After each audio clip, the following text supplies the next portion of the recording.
Chers intervenants, chers amis de la Maison Heinrich Heine et de la Fondation Friedrich Ebert, ici présents à la Maison Heinrich Heine et devant vos écrans. Bienvenue à notre table ronde intitulée « Confiance ou conflit en temps de crise », organisée en coopération avec le bureau parisien de la Fondation Friedrich Ebert. Rarement, depuis la fin de la Seconde Guerre mondiale, les crises qui agitent le monde auront été aussi multiformes. Pandémie du Covid, dérèglement climatique, guerre d'agression à nos portes, crise de l'énergie, retour brutal de l'inflation, remise en cause, y compris en Europe, des fondements de notre modèle démocratique et de notre rapport à la vérité. La conjonction de tous ces éléments a un effet extrêmement déstabilisant et nourrit un véritable sentiment d'insécurité chez les citoyens, générateur de mécontentement et de conflictualité. Quel est l'impact de cette incertitude sur notre vie commune, nos attitudes et nos valeurs ? Existe-t-il des moyens pour rendre nos démocraties plus fortes face à la tentation du repli et du chacun pour soi ? Comment favoriser l'émergence d'une société solidaire et démocratique fondée sur la constatation que nous partageons tous une communauté de destin ? À rebours des analyses déclinistes auxquelles nous sommes habitués, peut-on avoir une vision positive de l'avenir et retrouver le chemin de la confiance? Pour aborder ces questions cruciales, nous avons fait appel à plusieurs spécialistes que je remercie d'avoir répondu favorablement à notre invitation. Madame Laurence de Nervaux, directrice générale depuis l'an dernier de l'association Destin commun, qu'elle a rejointe après 8 ans passés à la Fondation de France. Monsieur Niels Meyer-Ohlendorf, directeur du programme Gouvernance européenne et internationale à l'Institut écologique de Berlin, qui nous est connecté par visioconférence. Monsieur Federico Vargas, directeur adjoint du département politique et opinion de l'Institut de sondage Ipsos. Et je remercie Madame Birgit Holzer, correspondante en France du Redaktionsnetzwerk Deutschland et de plusieurs quotidiens allemands, d'avoir accepté d'animer cette soirée. Et je passe maintenant la parole à Thomas Manns, directeur du bureau parisien de la Fondation Friedrich Ebert, et merci pour cette coopération.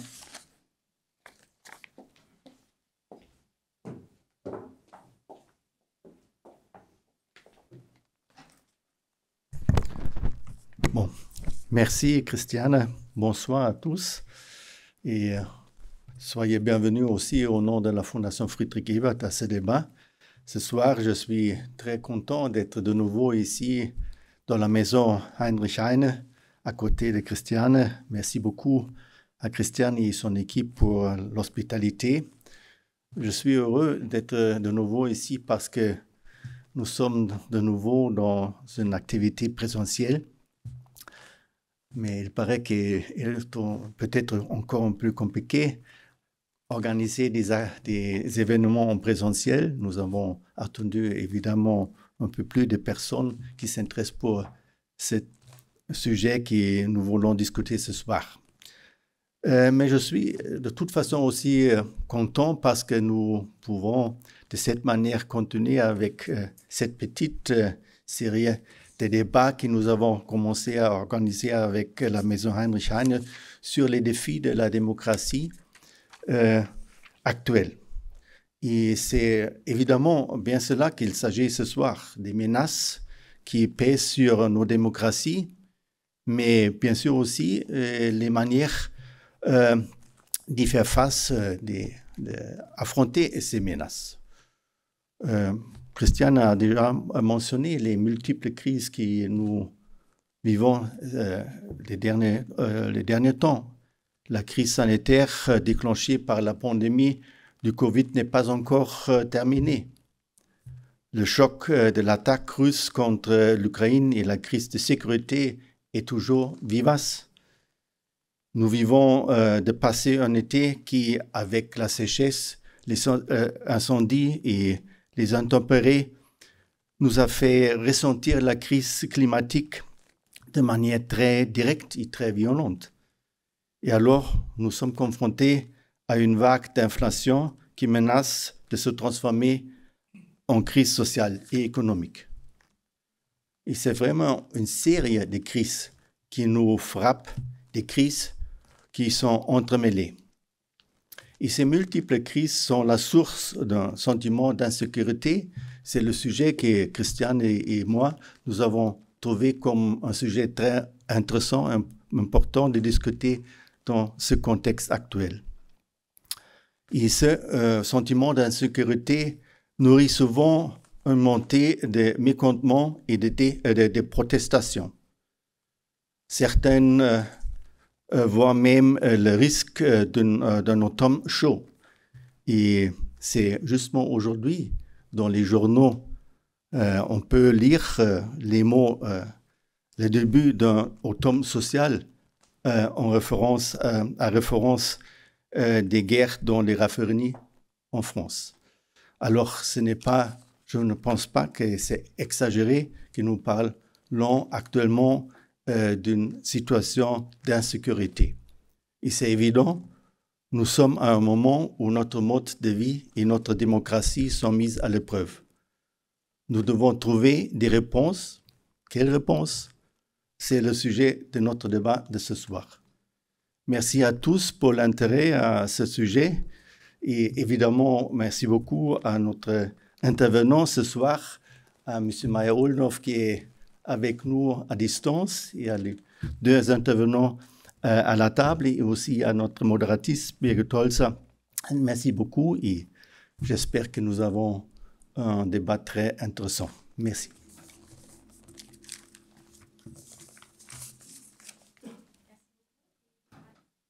Appuyé, merci.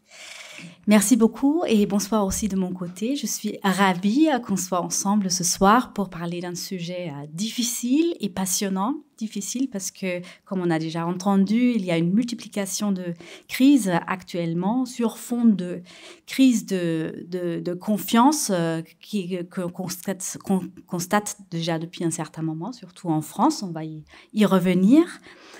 Et en même temps, un sujet passionnant parce que nous voudrions, dans un deuxième temps, aller au-delà du simple constat, effectivement, et trouver des solutions, des possibles réponses à cette problématique. Et ça sera aussi l'occasion de faire un comparatif entre la France et l'Allemagne, parce que nous avons des intervenants des deux côtés qui peuvent effectivement donner des visions assez différentes parfois. Pour donner d'abord une vision globale de vos idées, de vos études aussi dont vous allez parler, nous allons commencer avec des exposés de chacun de nos trois intervenants, d'une dizaine de minutes à peu près. Puis, nous allons rentrer dans le débat. Et à la fin, nous allons réserver un peu de temps pour des questions s'il y en a. Aussi des questions dans les chats pour tous ceux qui nous regardent devant leur ordinateur. Je propose qu'on commence avec un regard sur la situation en France. Monsieur Vargas, donc vous avez chez Ipsos réalisé ou co-réalisé une étude sur les fractures françaises. Donc déjà, le nom est très, très parlant. Est-ce que vous pouvez nous en dire un peu plus? Bien sûr. Bonsoir à toutes et à tous. Déjà, merci beaucoup pour l'invitation au nom d'Ipsos. Déjà, et également à titre personnel, parce que ça me permet de revenir à la cité universitaire où j'ai vécu pendant 3 ans, il y a très très longtemps, à quelques mètres d'ici, à la Maison de l'Argentine. Donc c'est un double plaisir pour moi d'être ici ce soir avec vous. Donc il y a effectivement, il y a quelques années également, un peu moins nombreuses, il y a 10 ans exactement, Ipsos avec la Fondation Jean Jaurès, Le Monde et le CEVIPOF, le Centre de recherche pour la vie politique française, nous avons mis en place un dispositif d'enquête qui s'appelle Fracture française. Ce dispositif, il a été imaginé, il est né d'une intuition, hélas en partie confirmée par la suite, qu'au tournant des années 2010-2011, quelque chose était en train de craquer en France. Une polarisation croissante des opinions, une mise en tension toujours plus grande de la société, un rejet de l'autre de plus en plus manifeste et également une critique de la démocratie de plus en plus forte et inquiétante. Il fallait donc vérifier ces hypothèses. Il fallait donc se doter d'un outil permettant non seulement de mesurer, mais de suivre ces perceptions, ces attitudes, ces craintes, ces espoirs des Français dans leur ensemble. La 10e donc édition de cette enquête Fracture française a été réalisée il y a quelques semaines. Elle vient donc tout juste d'être publiée. Elle est extrêmement riche. Il y a énormément de données. Je vous invite à regarder le rapport en totalité de cette enquête que vous pouvez trouver sur les sites des différents partenaires. Il y a énormément d'informations et également cette année, pour la première fois, on a interrogé un échantillon très très large, plus de 12 000 personnes, ce qui permet non seulement d'avoir une vision d'ensemble, mais également de regarder dans le détail pour certaines catégories et sous-catégories de population, comment ils se positionnent par rapport à ces thématiques que nous abordons. D'accord, merci. Alors, j'ai donc sélectionné quelques, je ne sais pas si vous m'entendez bien, j'ai sélectionné donc quelques données qui me semblaient particulièrement intéressantes et qui posent un petit peu le cadre aujourd'hui de la situation en France, de ce côté du Rhin, donc sur ce qui préoccupe aujourd'hui les Français, quelles sont leurs préoccupations principales, quel est leur état d'esprit de façon générale, quel est leur rapport à la démocratie et plus globalement le rapport à l'autre. Parce que le rapport à l'autre, il me semble, concerne et est lié à la fois aux questions de démocratie et également aux questions de solidarité qui sont les deux des sujets que nous allons aborder ce soir. Donc, première information, et ça me semble aussi une information majeure, c'est qu'est-ce qui préoccupe aujourd'hui les Français si on veut avoir une vision de la société française dans cette rentrée 2022-2023.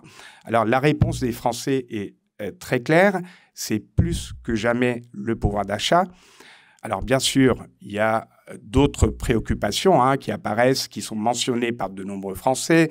Évidemment, il y a une prise de conscience de plus en plus importante de la crise environnementale, par exemple. Il y a bien sûr la situation en Europe et la guerre en Ukraine qui inquiète aussi. Il y a d'autres sujets plus récurrents qui reviennent de temps en temps, liés à la question de l'insécurité, entendue comme délinquance, et des questions d'immigration. Mais cette année, et déjà on le constate depuis un moment, depuis quelques mois, mais de plus en plus, et ça va probablement s'accentuer dans le contexte actuel d'inflation très importante et de crise énergétique, la question du pouvoir d'achat apparaît très, très nettement au-dessus des autres préoccupations, des préoccupations suivantes, importantes aussi, qui sont notamment la question de l'environnement et du système social français. Santé, retraite, etc. Donc, ça apparaît très clairement devant, 20 ou 30 points devant les autres préoccupations. Donc, c'est consensuel, c'est majoritaire et presque hégémonique en termes de préoccupation pour cette rentrée 2022-2023. Et ça concerne l'ensemble des catégories de population. C'est le cas, c'est la principale préoccupation des jeunes, mais aussi des plus âgés. C'est la principale préoccupation, bien évidemment, des catégories populaires, mais aussi des classes moyennes, voire des classes un peu plus aisées. Et ça fait le tour également de l'échiquier politique. C'est la principale préoccupation des sympathisants de gauche, du centre et de la droite aujourd'hui en France.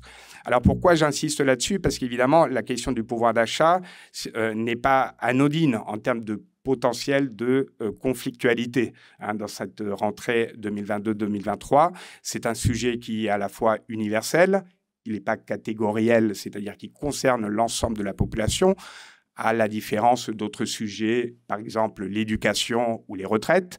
C'est universel et évidemment, c'est très concret, c'est le quotidien, c'est le portefeuille, le porte-monnaie de chacun des Français au quotidien. Alors donc, la question du pouvoir d'achat qui domine très clairement les préoccupations des Français dans cette rentrée, mais dans quel état d'esprit les Français se situent aujourd'hui par rapport à cette problématique et aux problématiques en général. On a, dans le cadre de cette enquête, un indicateur que je trouve très intéressant qui demande aux Français de se positionner sur 3 catégories, d'en choisir une. La France satisfaite et apaisée, la France mécontente, mais pas forcément en colère, et la France en colère et très contestataire. Et ce qui est intéressant de remarquer cette année, et encore plus par rapport à l'année précédente, c'est non seulement que l'énorme majorité des Français se classent dans les catégories mécontents, 90% des Français aujourd'hui, mais que plus d'un tiers, 35%, et c'est plus 5 points par rapport à il y a un an, se reconnaît dans la catégorie de la France en colère et très contestataire. Il y a certaines catégories de population qui sont particulièrement présentes dans ces Français en colère et très contestataires. Ce sont les jeunes, à un niveau un petit peu au-dessus de la moyenne française, et ce sont les catégories populaires.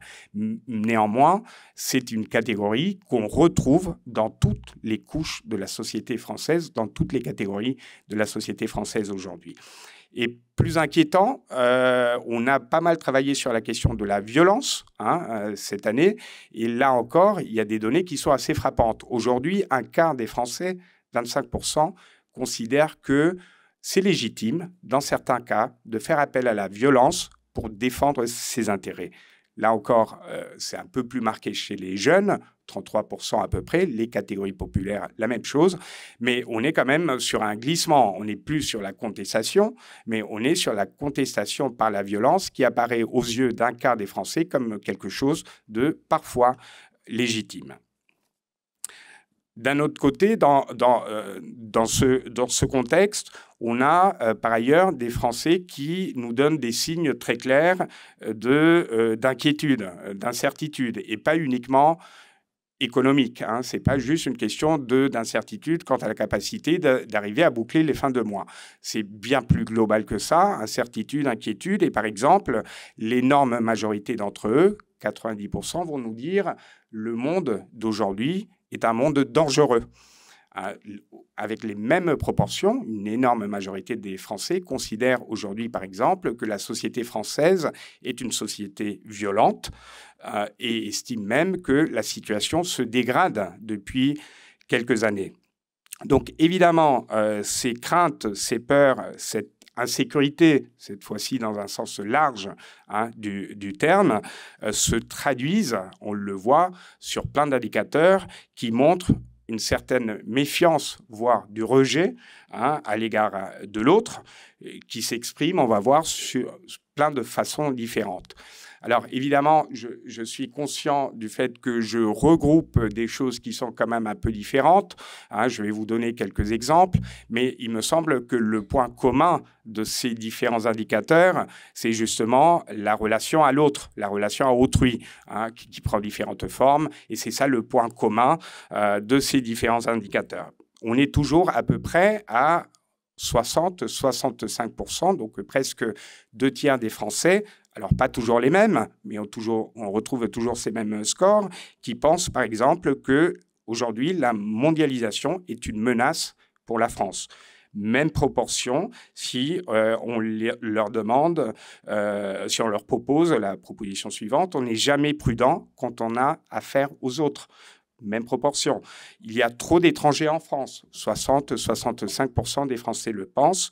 La religion musulmane est incompatible avec les valeurs de la société française. C'est partagé par à peu près 60% des Français. Ou encore, on évolue vers trop d'assistanat, même proportion, alors que seulement une minorité de 35-40% va considérer à l'inverse qu'il n'y a pas aujourd'hui assez de solidarité en France envers les gens qui en ont besoin.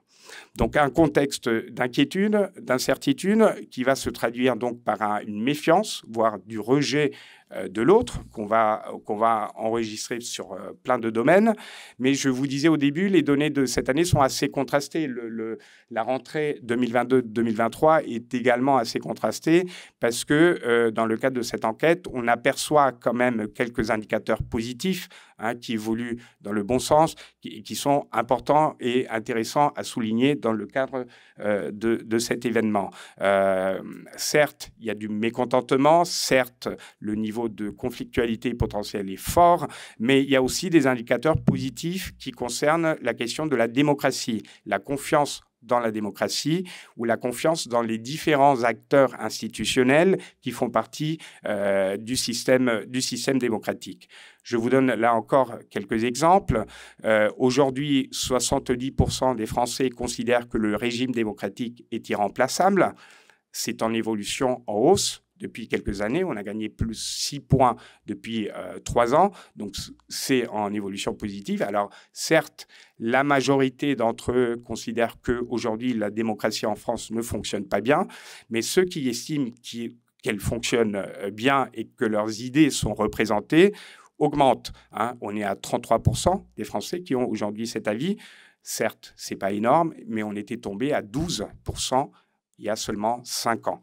Donc, il y a des indicateurs qui s'améliorent. Je vous donne encore 2 indicateurs sur la confiance, cette fois-ci, à l'égard des acteurs, des institutions, acteurs et institutions politiques. Aujourd'hui, pour la classe politique, 43% des Français estiment que la corruption est un phénomène minoritaire, très minoritaire dans la classe politique. C'est une minorité des Français, mais c'est plus 20 points par rapport à il y a quelques années. Là encore, une amélioration, ou alors lorsqu'on leur demande quelle image ils ont des députés, par exemple, ou les syndicats. 38% aujourd'hui des Français ont une image positive. C'est une minorité, mais ça progresse depuis quelques années. Et 2 attentes qui me semblent émerger également dans le cadre de cette enquête qui sont intéressantes pour la suite. 2 choses qui ressortent. Une demande de plus de dialogue pour la classe politique. Les Français considèrent aujourd'hui que le gouvernement actuel devrait écouter et faire davantage de concessions aux oppositions. Et ils sont également majoritaires à considérer que les oppositions devraient davantage soutenir les projets du gouvernement lorsque ces propositions sont positives et reprennent ne serait-ce qu'une partie de leurs idées. Donc une vraie volonté de dialogue. Dernier point qui apparaît également dans le cadre de l'enquête, une volonté de davantage de démocratie participative. On le voit depuis quelques années, ça se confirme encore dans cette rentrée 2022-2023.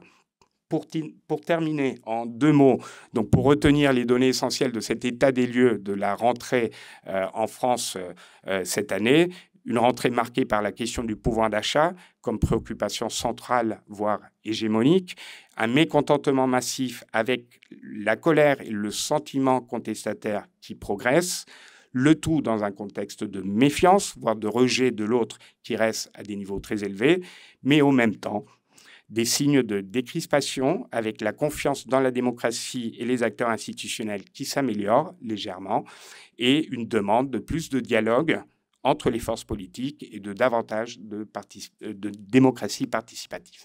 Merci. Merci beaucoup. Et je change de langue. On va aller vers Berlin. Guten Abend, Herr Meyer-Ohlendorf. Wir haben jetzt gerade schon mal einen Blick auf Frankreich geworfen. Wie würden Sie die Situation in Deutschland einschätzen? Denken Sie, dass man von einer Spaltung angesichts der aktuellen oder auch zurückliegenden Krisen sprechen kann oder nicht? Ja, vielen Dank, Frau Holter. Ja, jetzt gibt es hier ein Echo, jetzt ist weg, okay. Ja, Entschuldigung, dass ich in Deutsch spreche. Ich würde ja Sie gerne in Französisch sprechen zu Ihnen, aber leider hatte ich in der Schule Latein. Das ist wieder einer der Momente, wo man sich fragt, wo man Latein genommen hatte. Aber so ist es. Jedenfalls herzlichen Dank für die Einladung. Ja, und für das Thema finde ich sehr interessant. Ich glaube, die Frage Gereiztheit, Gespaltung von Deutschland ist doch vielleicht ein bisschen anders als in Frankreich. Wäre so eine Vermutung so. Aber der erste Punkt, den ich gerne machen möchte, ist die Rolle von Umfragen. Also ich fand sehr interessant, was Federico gerade berichtet hat. Das ist, glaube ich, irgendwie sehr wertvolle Arbeit. Ich denke aber gleichzeitig auch, dass wir in dieser Hinsicht ein gewisses Problem in der Debatte haben. Und insofern, als dass Umfragen fast schon so wie bare Münze genommen werden, dass Umfragen praktisch 1:1 abbilden, was tatsächlich ist. Ich denke aber, dass Umfragen halt nur ein Teil sind, ein wichtiger Teil, aber man muss sie halt immer so ein bisschen mit Vorsicht sehen und man muss aufpassen, dass man sie wirklich nicht 1:1 übersetzt.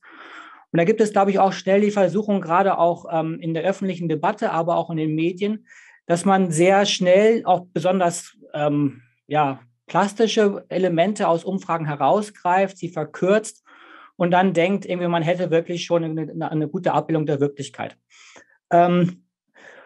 Jetzt habe ich angefangen mit etwas Skepsis gegenüber Umfragen. Und jetzt mache ich genau das, was ich eigentlich gerade gesagt habe, sollte man nicht machen. Und ich zeige eine Umfrage.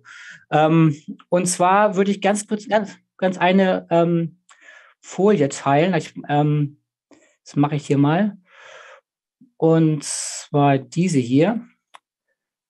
Ich hoffe, Sie können das sehen.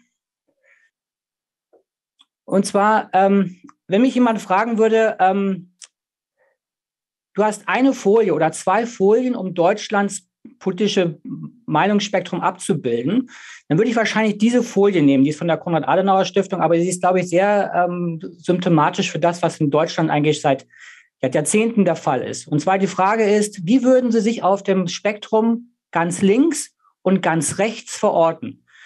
0 ist ganz links und 10 ist ganz rechts.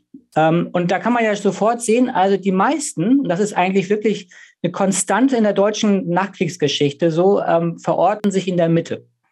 Immer so 70%, manchmal 80% so. Das ist jetzt das Bild vom letzten Jahr, aber ganz typisch. Und wenn ich das nächste mir angucke, jetzt so die Extreme, also wirklich die Extremen sehe, dann sehe ich, dass es Phasen in der Geschichte Deutschlands gegeben hat in den letzten 4 Jahrzehnten, wo rechts und links stärker waren als jetzt. Also mit Anfang 83, so da war eine Zeit, wo die Rechte ungefähr 20% hatte, also die extreme Rechte, also die Faktoren 1 bis 3.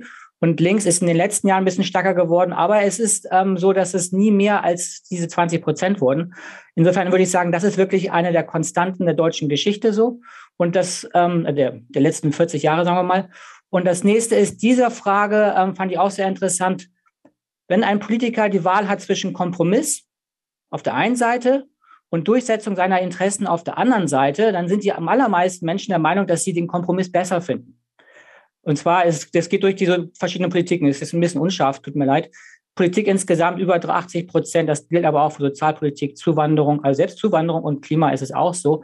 Also gibt es so eine gewisse, bei den Umfragen würde ich sagen, interessante Befund, dass es diese Fähigkeit zum Kompromiss, die Verordnung in der Mitte, das würde ich sagen, ist wirklich ein ganz starkes Bild, was wir in Deutschland haben. So, jetzt höre ich mal auf mit den Folien und das habe ich ja eigentlich gemacht, was ich nicht machen wollte, nämlich eine Umfrage zeigen.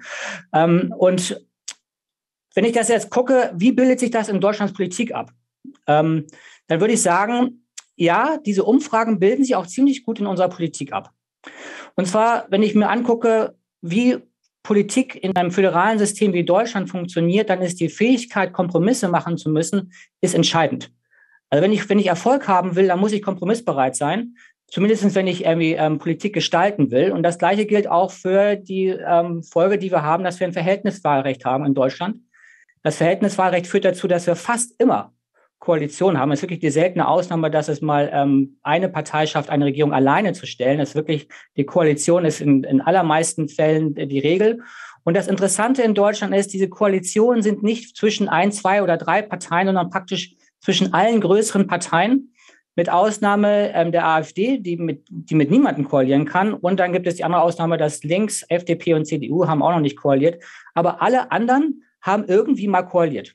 In ganz unterschiedlichen Koalitionen. Man kann das auch farblich abbilden. Also die meisten wissen das wahrscheinlich. Die Farbe für SPD, CDU und Liberale werden die Deutschlandfahne. Dann gibt es die Kenia-Fahne, Jamaika und habe ich noch eins vergessen. Und die Ampel natürlich, ja. Also diese Bilder sind sehr stark in der deutschen Politik und das würde ich sagen, ist ein wichtiger Punkt. Und der letzte Punkt zu der Frage Spaltung. ist, das Land insgesamt ist also viel toleranter geworden, würde ich sagen, über die letzten 30, 40 Jahre, wenn man sich die Frage Gleichberechtigung zwischen Mann und Frau, Rechte von homosexuellen Menschen anguckt. Auch Einwanderung, würde ich sagen, ist auch in den letzten Jahren ein bisschen was passiert. Insofern ist das Land auch toleranter geworden. Und das wäre auch ein starkes Argument gegen dieses Bild der Spaltung. Also woher kommt dann dieses Bild? Weil dieses Bild der Spaltung, das gibt es in Deutschland auch. Und ich glaube, da gibt es ein grundlegendes Missverständnis. Und zwar, Deutschland ist nicht gespalten in dem Sinne in der Mitte oder zwei gleich große Teile, 40, 60, 50, 50, sowas, sondern es gibt in Deutschland eine Abspaltung einer Minderheit. Und das würde ich sagen, ist doch ziemlich deckungsgleich mit den Wählern der AfD. Diese Gruppe in Ostdeutschland stärker als in Westdeutschland so, jetzt hat sie gerade mehr Zulauf wieder, hat, glaube ich, sich in vielen wichtigen Grundfragen vom Grundkonsens in Deutschland abgespalten. Das ist aber eine Abspaltung einer Minderheit und nicht eine Spaltung des Landes. Und diese Minderheit hat sie abgespalten von Vertrauen in Medien, von Vertrauen in staatliche Institutionen, von Vertrauen in internationale Zusammenarbeit, manchmal auch sehr konservative Werte. Und Teile dieser Abspaltung sind wirklich rechtsextrem. Also wer Björn Höcke mal zuhört, also das ist einfach ein Rechtsextremer. Und da würde ich sagen, das ist keine Spaltung des Landes. Es wird manchmal so wahrgenommen, dass die AfD so wirkt, aber es ist wirklich eine Abspaltung einer Minderheit. So, jetzt komme ich zu der zweiten Frage. Wie sehe ich denn so die Debatte der Spaltung in Deutschland? Weil diese Debatte gibt es. Ich würde, wie ich schon gerade gesagt habe, sie trifft nicht immer das wirklich wieder, gibt nicht wieder, was wir wirklich haben. So. Und ich glaube, diese Debatte zeigt eine Schwäche von der Mitte. Oder auch, wenn man so will, von dem linksliberalen Spektrum, würde ich sagen. Da gibt es, glaube ich, eine Schwäche, nämlich insofern, dass es in Deutschland so eine gewisse mimosenartige Verhalten gegenüber harter Kritik gibt.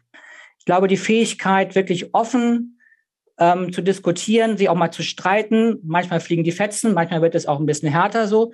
Diese Fähigkeit ist nicht allen gegeben und merkwürdigerweise ist es gerade auch so in dem Teil des politischen Spektrums, den ich mal so Mitte, Zentrum angehe, ist da oft so eine gewisse Angefasstheit da. Und das gab es in vielen Fällen. Also jetzt haben wir die Situation, dass gegen Energiepreise protestiert wird. Da wurde aber schon vor 4 oder 5 Wochen schon gesagt, dass es dann die Übernahme dieser Proteste durch rechts gibt. Es gibt natürlich diese Versuche von rechts, diese Proteste für sich zu nutzen. Aber ich würde sagen, in gewisser Weise ist das auch normal, nicht? Also welche politische Gruppe nutzt nicht diese Arten von Krisen? Das Problem ist aber, dass dort halt sehr schnell Energieproteste, Nazis, Querdenker, Corona-Leugner, alle diese großen Begriffe in der deutschen Debatte werden zusammengeworfen. Mit der Folge, dass man eigentlich gar nicht genau weiß, worum es geht und dann auch polarisiert. Insofern ist der Teil der Gesellschaft, die immer gegen Polarisierung ist, in gewisser Weise einer derjenigen, die dann nicht unbedingt immer sich besonders geschickt verhält. Das Gleiche war auch bei Corona, würde ich sagen. Da gab es auch irgendwie sehr schnell diese sehr pauschalen Urteile und es wurde nicht differenziert diskutiert. Der zweite große Problem, glaube ich, in der deutschen Debatte, aber ich würde sagen, das ist nicht nur in der deutschen Debatte so, also die französische Debatte kenne ich jetzt nicht so gut, aber die US-Debatte, würde ich sagen, ist auch so, aber das ist eigentlich eine Debatte in ganz Europa ist, dass ein Demokratieproblem in einem Land oder ein Problem der Polarisierung in einem Land plötzlich synonym ist für ein Problem in allen westlichen Demokratien. Also für mich ist das Beispiel der Sturm auf das Kapitol letztes Jahr im Januar, das wird dann plötzlich als das Menetekel der westlichen Demokratie dargestellt. Es ist aber ein US-Problem vor allen Dingen. Und ich glaube, dass diese Unterschiede in dieser Debatte oft verwischt werden, so und mit der Folge, dass man meint, westliche Demokratie als solches ist gespalten, großen Herausforderungen gesetzt, ist natürlich der Fall. Aber der US-Kontext oder der Kontext in den US, wo ein Präsidentschaftskandidat oder ein ehemaliger Präsident die Ergebnisse einer Wahl nicht anerkennt, also grundlegende Fragen der Demokratie in Frage stellt, neben Medien, Gerichten, Hetze gegen Minderheiten, diese Form von Demokratieverachtung, würde ich sagen, ist ziemlich selten in anderen Demokratien, auf jeden Fall in Europa. Insofern gibt es aber oft diesen Fehler, dass diese US-Debatte 1:1 übertragen wird auf andere Debatten. Und das Gleiche gilt für Polen oder Ungarn, wo es dann spezifische Probleme gibt. Aber diese spezifischen Probleme sind nicht automatisch Probleme aller Demokratien im Westen, wenn man so will. Ja. So, letzter Punkt. Ein Punkt vielleicht noch, eine Kleinigkeit noch. Das wurde auch irgendwie angesprochen. gibt es die Gefahr von außerparlamentarischen Protesten und in der Anmoderation war, glaube ich, vom Wutwinter die Rede. Ich würde sagen, außerparlamentarische Proteste sind keine Gefahr erstmal an sich, sondern sie sind Teil von Demokratie.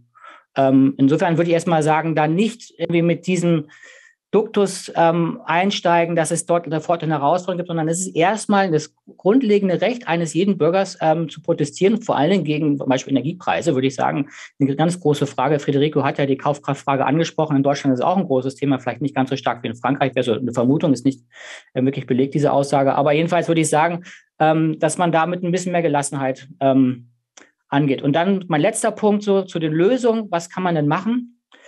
Also, ich hatte gerade schon den Begriff Gelassenheit, Selbstvertrauen angesprochen. Das wäre für mich, glaube ich, ein ganz wichtiger Teil.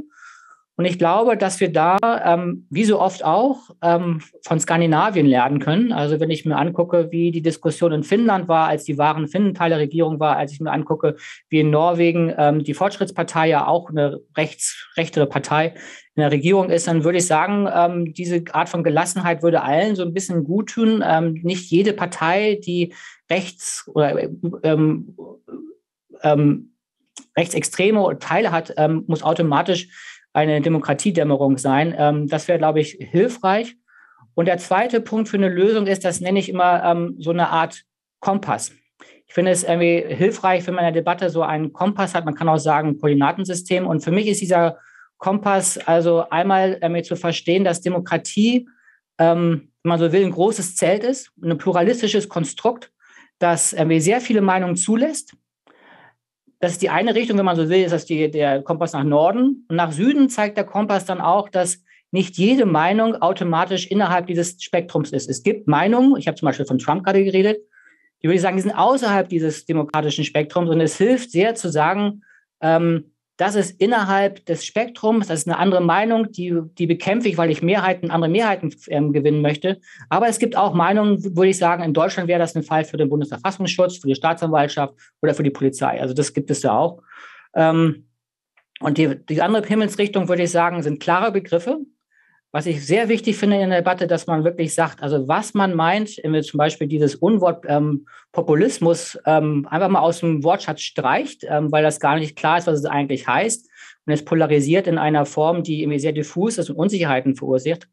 Und die letzte Himmelsrichtung wäre so, dass man in der Lage ist, die großen Trends von Demokratie zu erkennen.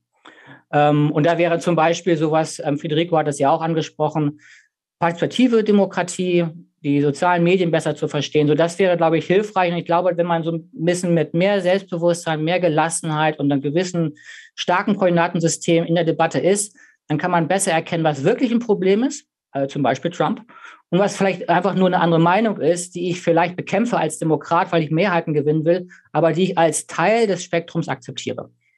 Vielen Dank. Merci beaucoup. C'est déjà très intéressant à comparer cette vision tranche, effectivement, avec ce qu'on voit en France et peut-être aussi une conséquence des systèmes politiques différentes. On va peut-être y revenir. Laurence de Nervaux, on a entendu qu'il faut faire attention avec les études, mais on en a besoin quand même. Vous réalisez aussi des études. Dont la dernière, hiver à haut risque. Est-ce que vous pouvez aussi nous présenter les points clés de ce que vous avez trouvé? Oui, bonsoir. Merci beaucoup d'ailleurs à la Maison de l'Allemagne de nous accueillir ce soir et à la Fondation Friedrich Ebert également. Je vais commencer par présenter un petit peu Destin commun, la structure que je dirige, pour vous expliquer ce que nous faisons. Destin commun, c'est la branche française d'une organisation qui s'appelle More in Common, qui travaille également aux États-Unis, au Royaume-Uni, en Allemagne et en Pologne, et dont le cœur de sujet est un concept qui a déjà été mentionné par les deux intervenants précédents, qui est la polarisation.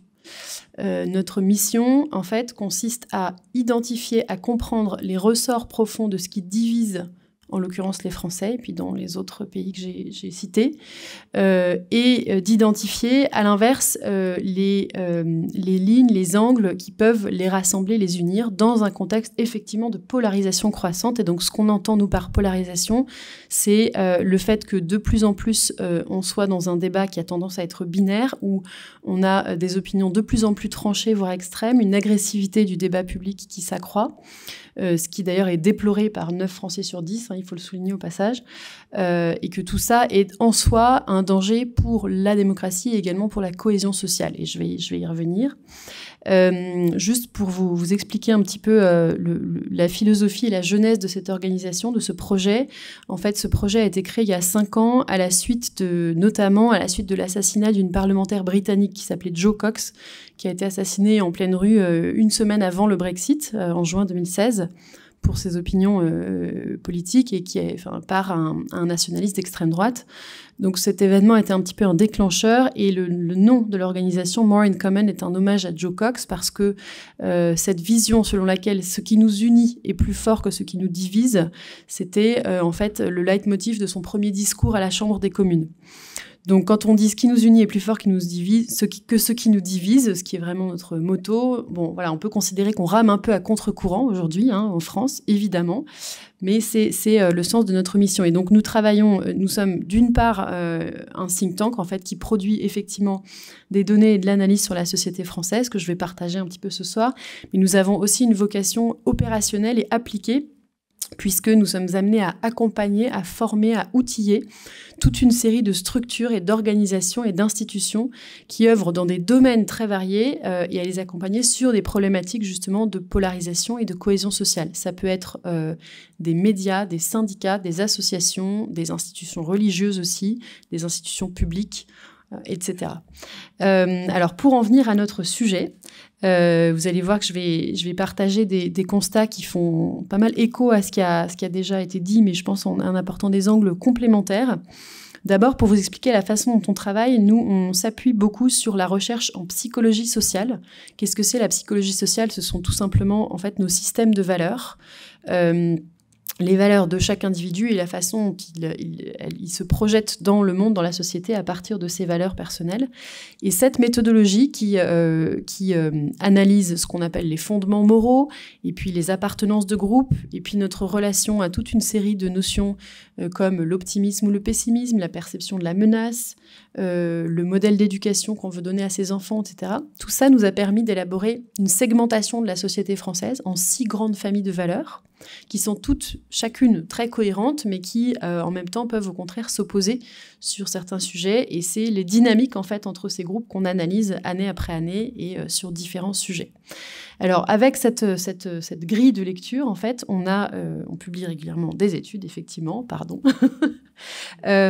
et le constat de départ, c'est effectivement le fait que la cohésion sociale est profondément affaiblie en ce moment en France par la succession de crises qui a été décrite. Et donc, un indicateur qu'on suit et qui est assez révélateur, je pense, c'est on demande aux Français, d'abord en général, est-ce que vous considérez qu'on est dans un pays qui est divisé ? Et puis on pose cette question dans les autres pays où on travaille. Et donc là, on a une comparaison entre la France et l'Allemagne. Eh bien, 70% des Français considèrent que leur pays est divisé. En Allemagne, c'est seulement 50%. Ça, c'est des chiffres de juillet 2022.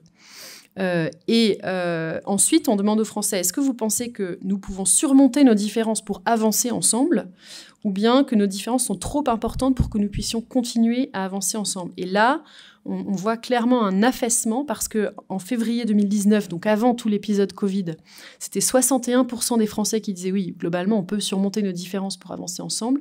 Aujourd'hui, on n'est plus qu'à 44% en juillet 2022. Donc là, nous, on lit essentiellement l'effet du Covid long, on peut dire, en quelque sorte, mais aussi de cette combinaison de crises qu'on va un petit peu détailler.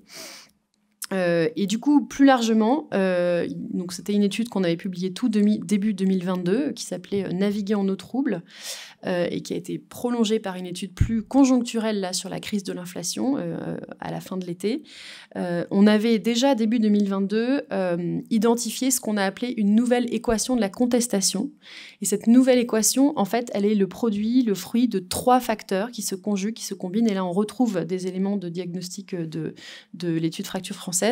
Le premier, c'est l'incertitude. L'incertitude, aujourd'hui, c'est un marqueur très, très fort de notre époque.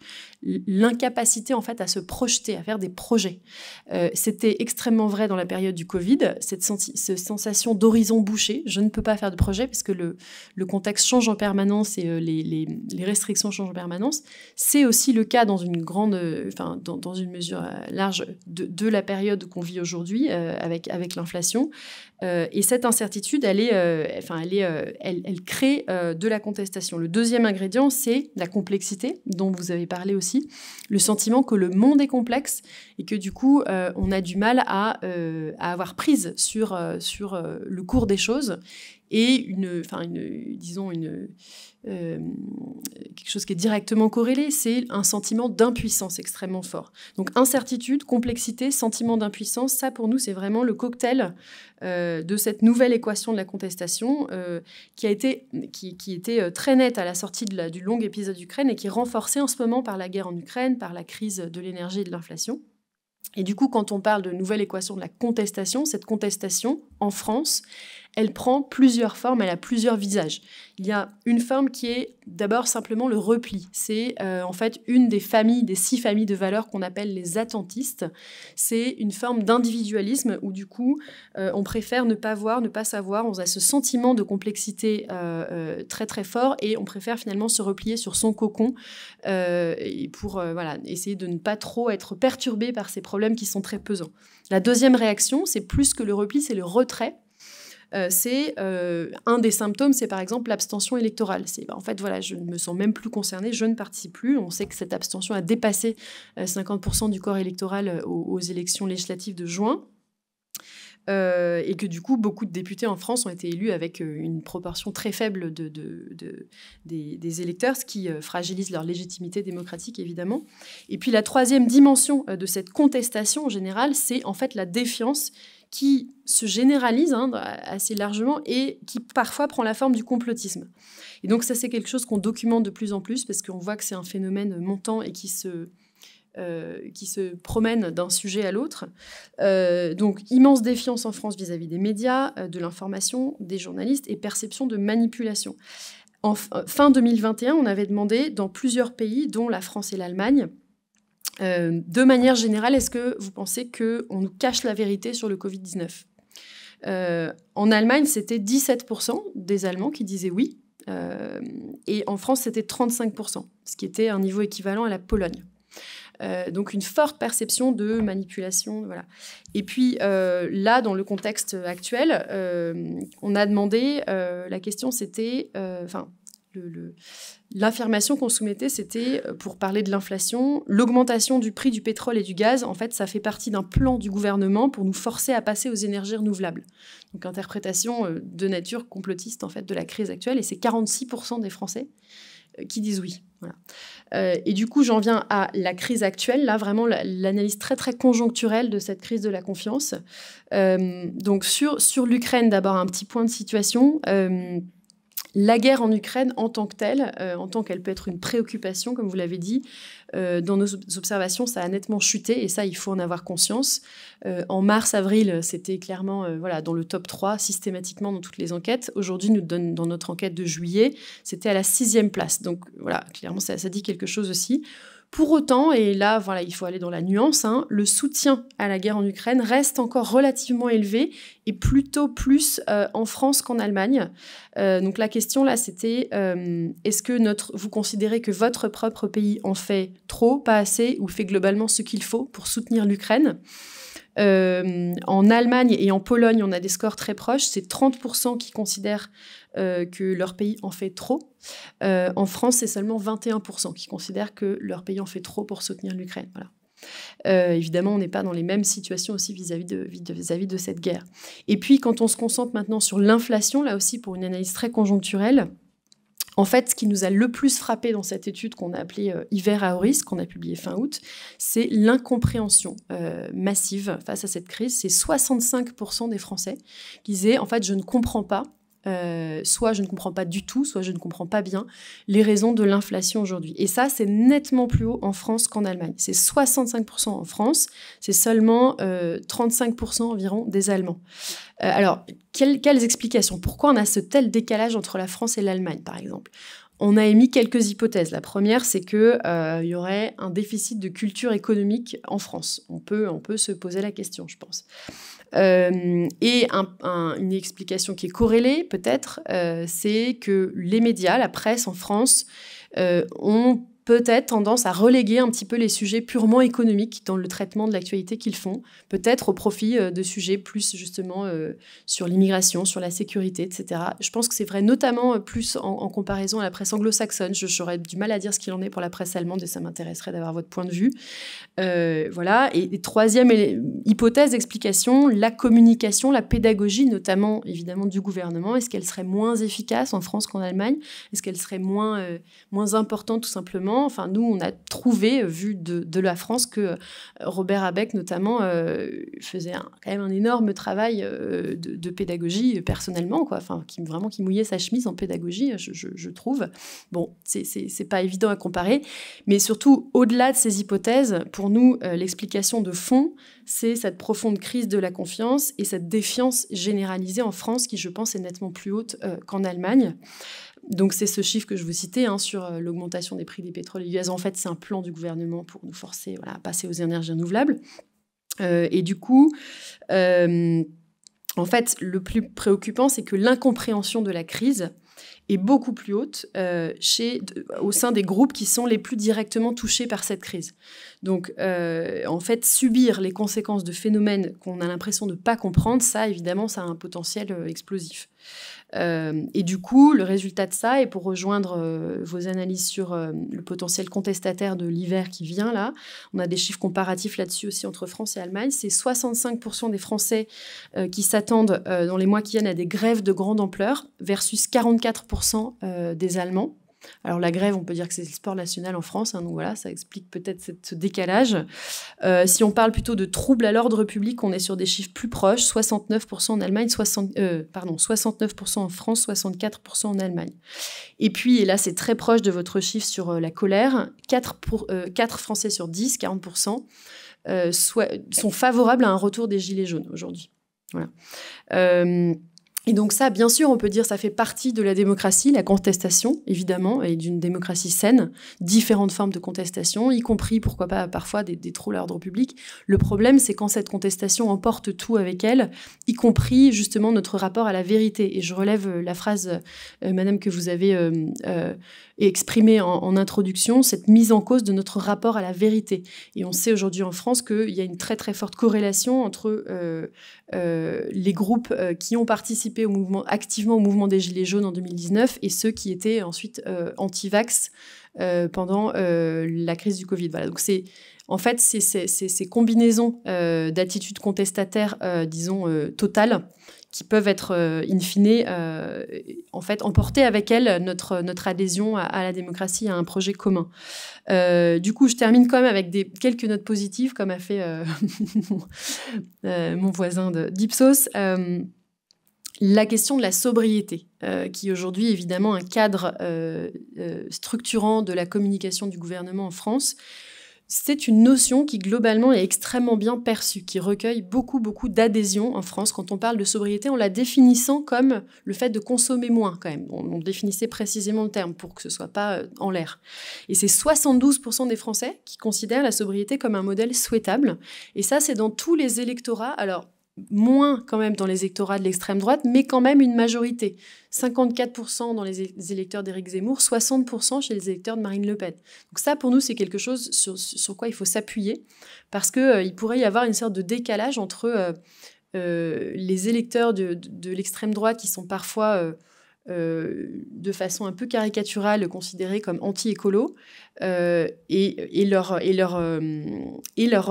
représentants. C'est-à-dire que les élus ont un discours parfois très caricatural. Les électeurs de l'extrême droite sur les questions écologiques sont en fait souvent aussi mobilisés, enfin voilà, dans une mobilisation, une appétence pour la transition qui est comparable à celle de la moyenne des Français. En revanche, il y a une hypersensibilité à l'équité sur la question de la transition et de la sobriété. Ça, c'est vraiment incontournable.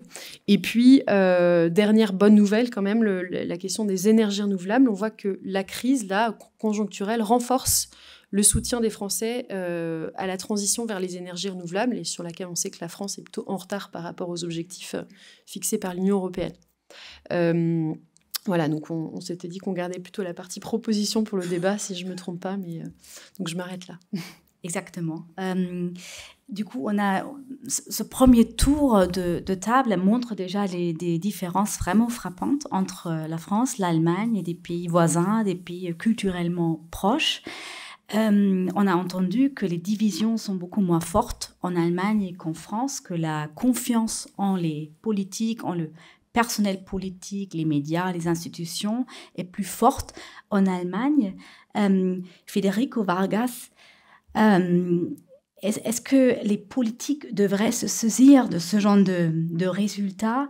Est-ce qu'il y a quelque chose aussi dans le système en France, dans la manière comment les partis politiques fonctionnent ou ne fonctionnent pas ensemble? Est-ce que là, il peut y avoir des conclusions quand on regarde à l'autre côté du Rhin?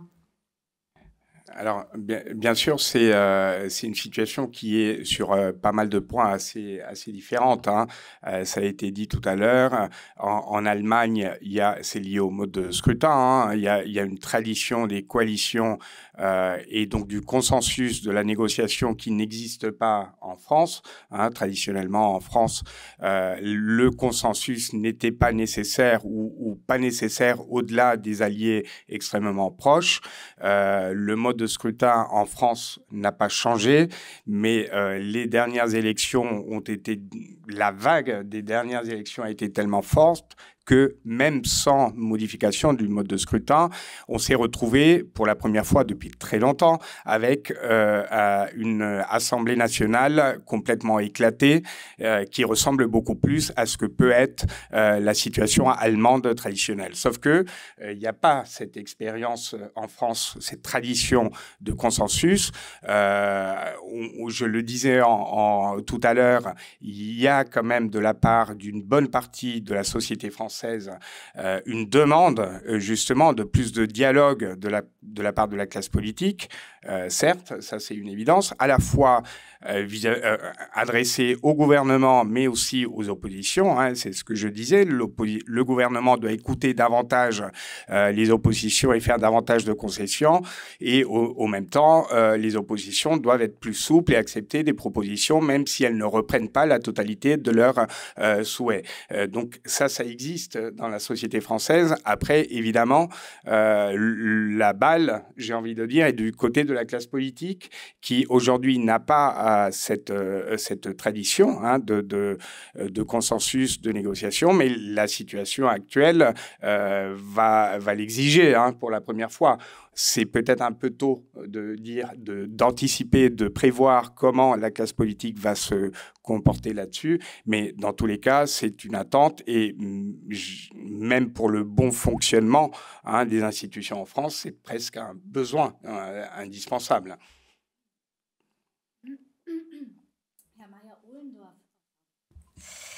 Herr Meyer-Ohlendorf, Sie haben jetzt eben gerade dargestellt, dass vielleicht weniger die deutsche Gesellschaft gespalten ist, als eher die Debatte darüber spaltend wirken kann.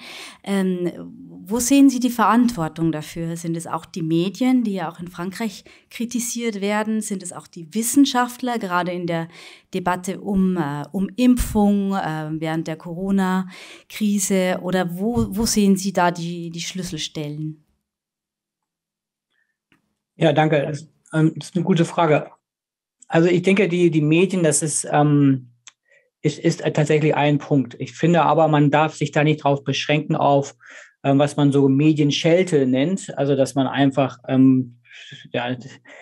das Problem bei den Medien ablädt, sondern die Dinge sind wirklich komplizierter. Aber natürlich, ich meine, Frau Holz, das wissen Sie wahrscheinlich ja auch noch besser als ich, diese Zuspitzungsinstinkte, so dass man die Dinge gerne auf den Konflikt zuspitzt, so das sind, glaube ich, Instinkte, die gibt es in Medien insgesamt. So. Hinzu kommt, glaube ich, aber auch, was ich so ein bisschen angedeutet habe, Wissenschaft spielt auch eine gewisse Rolle da.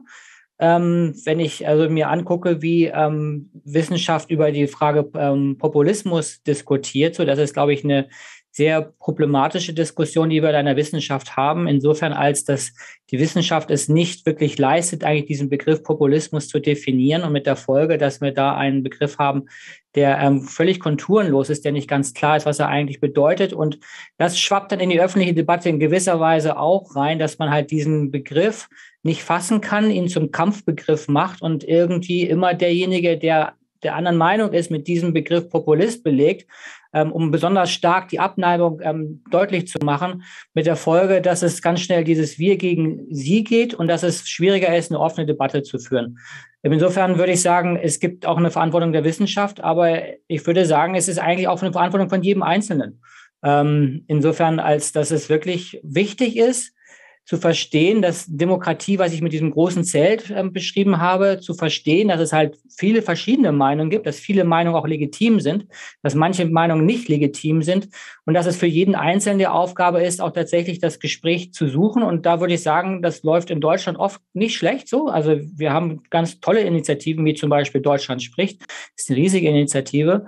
Aber es gibt auch Schwächen. Und ich würde sagen, es gibt auch gerade die Schwächen so im akademischen Milieu, sich mit denjenigen zu reiben, auseinanderzusetzen, die einen vielleicht stärker und manchmal auch in einer anderen Sprache herausfordern. So, das ist, glaube ich, eine Schwäche, die vielleicht gar nicht so deutschlandtypisch ist, aber Deutschland kenne ich halt ganz gut. Und da würde ich sagen, ja, also seid auch bereit, mit denjenigen zu sprechen und zu streiten, die wirklich anderer Meinung sind, um einfach den offenen Diskurs zu suchen. Und würde ich sagen, das ist nämlich wirklich der Punkt, wie man Spaltung am besten überwindet, indem man wirklich anerkennt, es gibt andere Meinungen und dass man den offenen Dialog pflegt, ja. Vielleicht noch eine Frage hinterher, weil Sie vorhin eben dieses Schaubild gezeigt haben, nachdem sich wirklich ein großer Anteil der Deutschen wirklich in der politischen Mitte verortet. Zeigt das vielleicht auch die Schwierigkeit, dann andere Meinungen gelten zu lassen, eben, dass man einfach so einen Mainstream in der Mitte hat und Probleme damit, wenn andere Ansichten zu sehr davon abweichen? Ja, ich glaube, Federico hat ja gerade mal den Konsens angesprochen. Da würde ich ihm völlig recht geben. So. Und wie alles hat irgendwie alles so seine Stärke, aber auch seine Schwäche. Und da würde ich sagen, hängt das so ein bisschen zusammen. Wir sind halt politische Kultur, die sehr auf Konsens ausgerichtet ist, Kompromisse sucht, dafür auch Zeit investiert so und manchmal vielleicht ein bisschen langsam ist. Das hat große Vorteile, würde ich sagen. Nicht? Es hat wirklich große Vorteile, als dass es doch ein ziemlich stabiles System ist. Es hat aber auch den Nachteil, dass es unbedingt nicht trainiert, mit denjenigen ins Gespräch zu kommen, die extremer sind. So.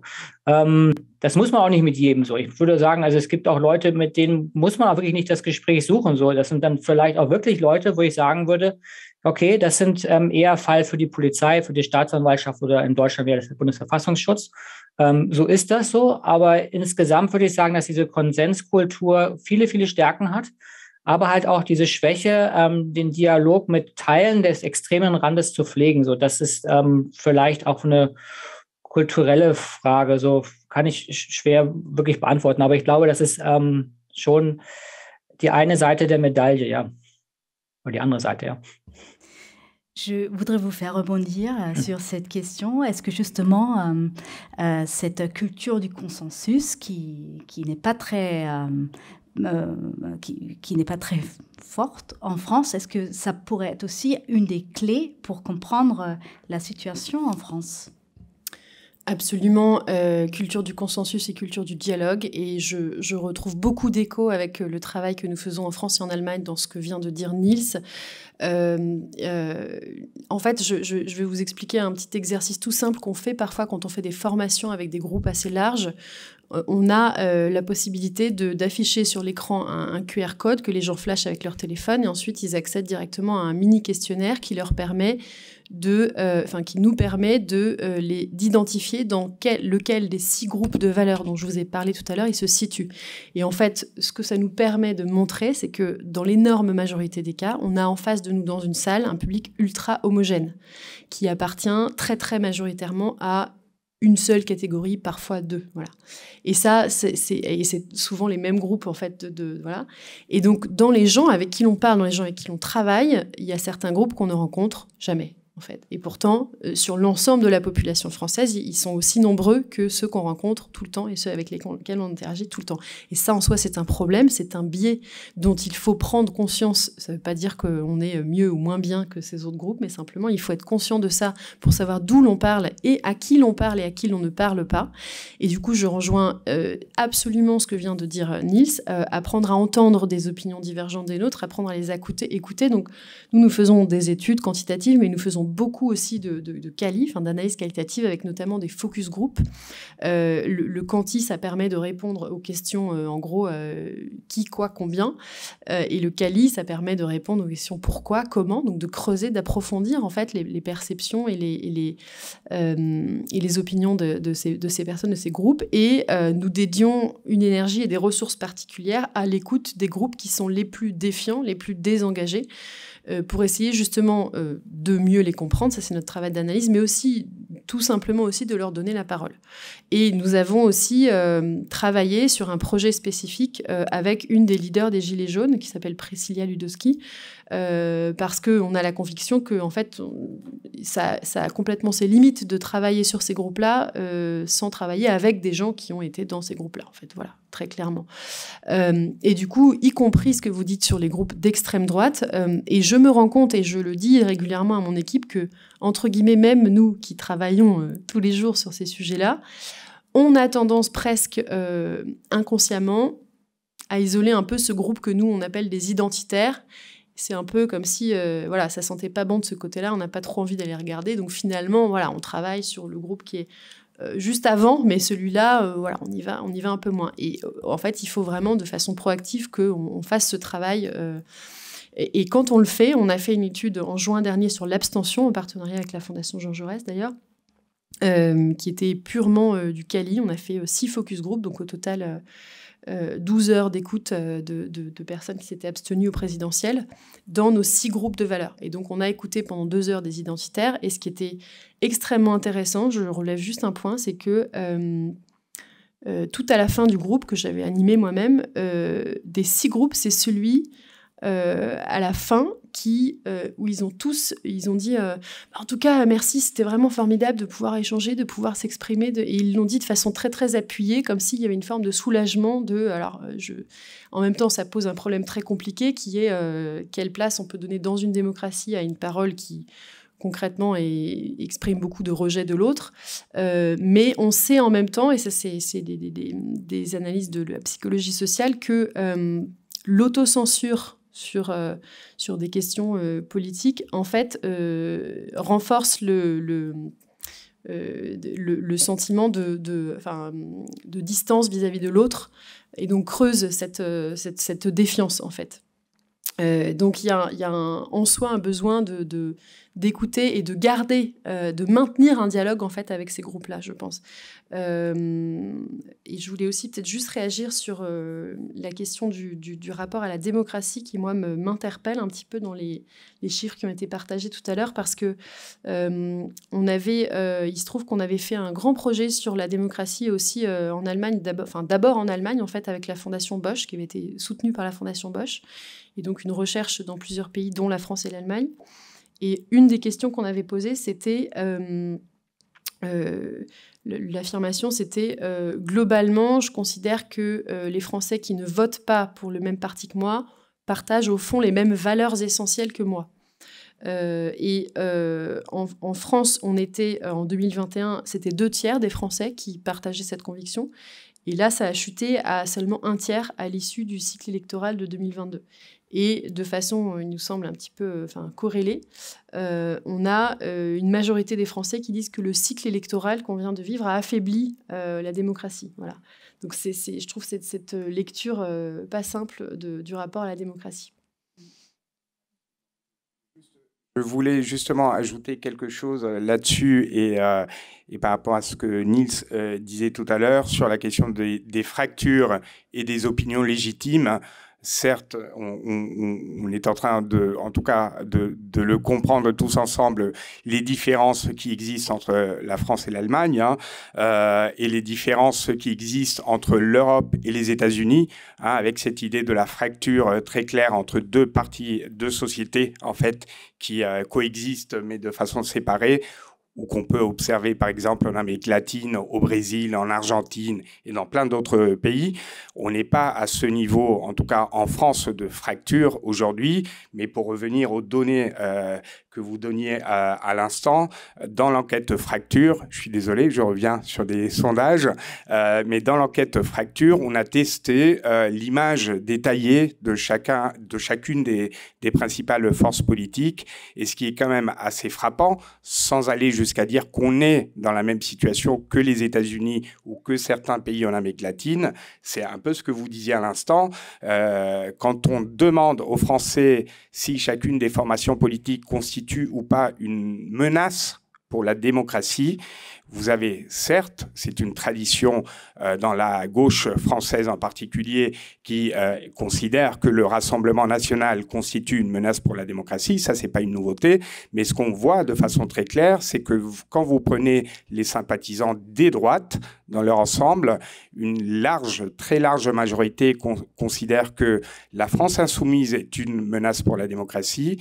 Europe Écologie Les Verts est une menace pour la démocratie, et ils sont même 40% à considérer que le PS et la République En Marche sont des menaces pour la démocratie.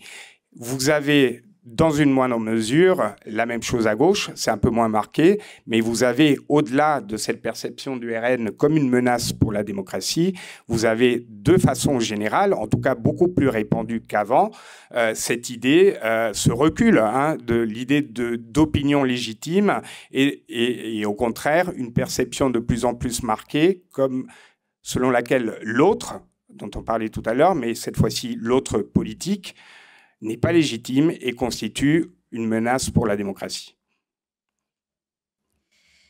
Das ist jetzt allerdings eine Erkenntnis, die Sie, Herr Meyer-Ohlendorf, auch schon angesprochen haben, dass man eben Andersdenkende in einen Topf wirft, dass man sie schnell in die rechte Ecke stellt, nur weil sich manche Menschen zum Beispiel nicht impfen lassen wollen. Ist es etwas, wo Sie eine Parallele erkennen zu dem Gesagten über Frankreich? Entschuldigung, der erste Teil Ihres Satzes, der ist hier gerade abgeschnitten worden. Meine Frage war, ob Sie eine Parallele dazu erkennen, eben in dieser Reaktion auf Andersdenkende, weil gerade gesagt wurde, man sieht Parteien wie die PS in Frankreich, also die Sozialisten oder die Grünen als Gefahr für die Demokratie. Ist es etwas, das man auch in Deutschland wahrnehmen kann, eben diese krasse Ablehnung von Andersdenkenden? The truth lies in the eye of the beholder. I mean,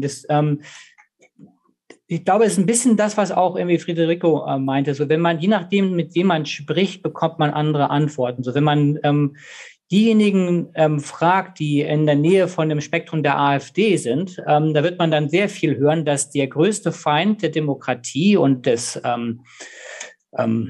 abendländischen Kultur, wenn man so will, sind die Grünen. Das wäre so die Meinung von diesem Spektrum, ist aber, wie ich vorhin meinte, irgendwie ja nicht so ein großes Spektrum. Umgekehrt ist es so, dass wenn man diejenigen fragt, die gerade Grün wählen und links, würden das Gleiche auch sagen über die AfD. Aber insgesamt ist das halt eine Betrachtung der beiden extremen Ränder So, wenn man die Mitte sich anguckt, dann ist es überhaupt nicht so. Und das hatte ich ja vorhin auch gesagt. So, also es gibt ja einfach die diversesten Koalitionskombinationen in Deutschland. Also Ampel ist jetzt ja eine, nur von verschiedenen. Insgesamt gibt es 13 verschiedene Kombinationen, die man hat. Und da würde ich sagen, gibt es natürlich Reibereien, aber ich denke, dass diese Kluft zum Beispiel zwischen Grünen und CDU, die ist viel, viel schwächer geworden. Ich meine, die koalieren ja auch ständig. Wenn man das vergleicht, was Franz Josef Strauß in den 80er Jahren über die Grünen gesagt hat, dann wäre das irgendwie so, da waren die Grünen wirklich das Ende der deutschen Demokratie und des deutschen Wirtschaftskraft. Das hat sich völlig geändert in diesen Parteien, in Rändern von der CDU vielleicht auch nicht, wenn man die Werteunion sich anguckt, aber insgesamt so in dem Spektrum, was ich so die 70-80% in der Mitte sehe, würde ich sagen, gibt es diese Abneigung gegenüber dem anderen nicht in der Politik. Und was ich, glaube ich, interessant finde, es gibt auch andere Umfragen so, da sind wir wieder bei Umfragen, ist, dass sich diese politische Abneigung nicht unbedingt ins Persönliche dreht. Das gibt es ja auch oft so. Ich glaube, Laurence kann da bestimmt einiges zu sagen. Inwieweit politische Konflikte auch ins Persönliche gehen, das gibt es auch. Aber ich glaube, Deutschland ist da insgesamt ganz gut eigentlich, dass man jetzt gegebenenfalls so jemand hat, der die AfD wählt, so, das gibt es auch. Also ich kenne solche Menschen auch, die deswegen die Freundschaft nicht kündigen. Es gibt diese Fälle, wo Freundschaften gekündigt werden, aber insgesamt würde ich sagen, ist diese Abneigung gegenüber dem anderen in Deutschland, sind wir da ziemlich gut, würde ich sagen. Madame de Nervaux, vous avez dépeint la France avec les résultats de votre étude sont plutôt sombres ou sont plutôt inquiétants dans le sens où il y a ce manque d'insécurité dont vous avez parlé. Est-ce que ce n'est pas aussi un paradoxe parce que nous nous trouvons dans un pays comme la France avec un État social très généreux, qui a été un des plus généreux pendant la crise du Covid, qui encore aujourd'hui a fait en sorte que l'inflation est beaucoup moins palpable pour la plupart des citoyens. Comment est-ce que vous expliquez ce fossé entre ce sentiment qu'on est laissé plus ou moins à la rue et un État qui agit? Oui, c'est une très bonne question. Je pense qu'il y a des raisons un peu structurelles de la psychologie collective où on dit souvent que les Français aiment se plaindre, sont systématiquement critiques, etc. Moi, j'ai bien aimé le film fait par la SNCF, le film de marque de la SNCF avec les paroles de Gaël Faye, dont le slogan est « On n'est pas carré, on est hexagonal », qui célèbre en fait tous les paradoxes et toutes les contradictions permanentes des Français, qui sont réels, je pense. Mais sur cette question, quand même, de la perception, de la crise de l'inflation, où c'est évident en se comparant au Royaume-Uni également, où l'inflation a littéralement explosé, on a eu du mal à comprendre que les Français soient dans une telle critique si dure et n'arrivent pas à se comparer de manière un peu plus objective. Je pense que du coup le problème derrière, c'est cette relation fondamentalement dégradée avec l'information et de défiance vraiment très élevée vis-à-vis de l'information qui du coup empoisonne notre rapport au réel. Et du coup nous on vient de décider d'investir beaucoup plus massivement dans les 5 pays où on travaille dans les 2 prochaines années sur l'analyse du rapport à l'information et à la désinformation pour en comprendre les ressorts et essayer de travailler dessus de manière préventive. Mais d'ailleurs en évitant de réinjecter de la polarisation dans ce sujet qui souvent est traité de manière un peu binaire avec justement ceux qui sont dans le vrai et ceux qui sont dans le faux, ceux qui sont du coup dans le bien et dans le mal, et de manière assez condescendante par peut-être un camp entre guillemets des élites qui regardent de haut les complotistes en fait, pour le dire rapidement. Et donc ça en soi pour nous c'est problématique et il faut réussir à dépasser ça. J'avais été très marquée par un reportage sur l'extrême droite fait par Luc Bronner dans Le Monde quelques semaines avant le scrutin présidentiel, un long reportage avec beaucoup de témoignages de personnes qui étaient dans un désarroi très profond, dans des vies très compliquées. Et à un moment, il avait eu cette expression que j'ai trouvée extrêmement juste, il disait « c'est l'accusation du déni contre l'accusation du complot ».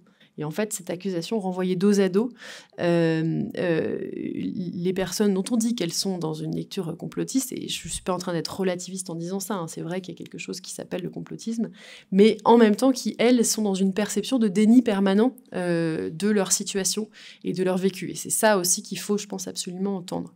Mais du coup, pour peut-être aller vers des propositions et quelque chose de plus positif pour avancer dans notre discussion, nous, on essaye de réfléchir un petit peu sur la question de la pédagogie, malgré tout, puisqu'on constate cette incompréhension assez large, et on parle avec des gens qui sont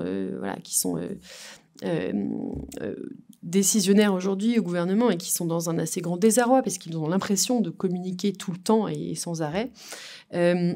Je pense qu'il y a un enjeu sans doute à avoir encore plus des indicateurs clairs, partagés, récurrents, comme on avait peut-être pendant la période du Covid. Au bout d'un moment, les gens avaient des points de repère pour suivre l'évolution de la situation qui étaient à peu près partagés. Je trouve que ce n'est pas encore complètement le cas aujourd'hui dans la crise qu'on traverse. Et du coup, de permettre aux gens de se projeter avec des horizons temps qui sont à différentes échelles. Quels sont les scénarios à 3 mois, à 3 ans, à 30 ans voyez, et on sait qu'il y a de la complexité, donc il n'y aura peut-être pas un seul scénario, il y en aura plusieurs, mais en tout cas, organiser cette pédagogie de cette façon.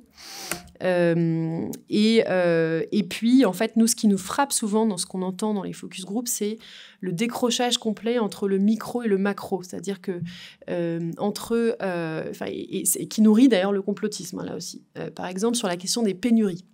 On entendait des gens qui nous disaient moi je sors du supermarché de l'huile de tournesol, je peux vous dire qu'il y en a un. Donc ça veut dire que les pénuries c'est quelque chose qui est orchestré, qui est organisé, on nous manipule, on nous ment, etc. Parce que entre la situation de ma vie et mes courses au supermarché et les chiffres macroéconomiques et les politiques publiques, on a beaucoup de mal à joindre les deux bouts. Et donc on essaye de travailler sur comment est-ce qu'on peut réhabiliter en fait le plan intermédiaire, comme au cinéma. Il y a le plan serré, il y a le grand plan, il faut retrouver le plan intermédiaire, quoi. Il faut réussir à reconnecter le micro et le macro. Voilà, c'est quelques pistes comme ça. Mais... Est-ce que vous aussi, dans votre manière de travailler, vous travaillez aussi sur justement des solutions, des pistes? Tout à l'heure, vous avez aussi parlé de certaines améliorations dans les dernières années. Est-ce que ça peut aussi être quelque chose sur lequel on peut se poser? Alors nous en tant qu'institut de sondage, notre mission n'est pas de proposer, comme c'est la vôtre, des solutions. En revanche, dans le cadre de nos enquêtes, on peut retrouver des indicateurs qui montrent quelques pistes de sortie, quelques orientations possibles qui pourraient contribuer à améliorer déjà le rapport des citoyens à la démocratie et aux institutions politiques de façon générale. Dans le cadre de cette dernière enquête, ce qu'on voit notamment, c'est la question de la démocratie participative, c'est-à-dire que la bonne nouvelle, c'est que la plupart des Français, la majorité, une nette majorité en augmentation, considère aujourd'hui que la démocratie est le meilleur système possible pour la France, même s'il y a plein de critiques.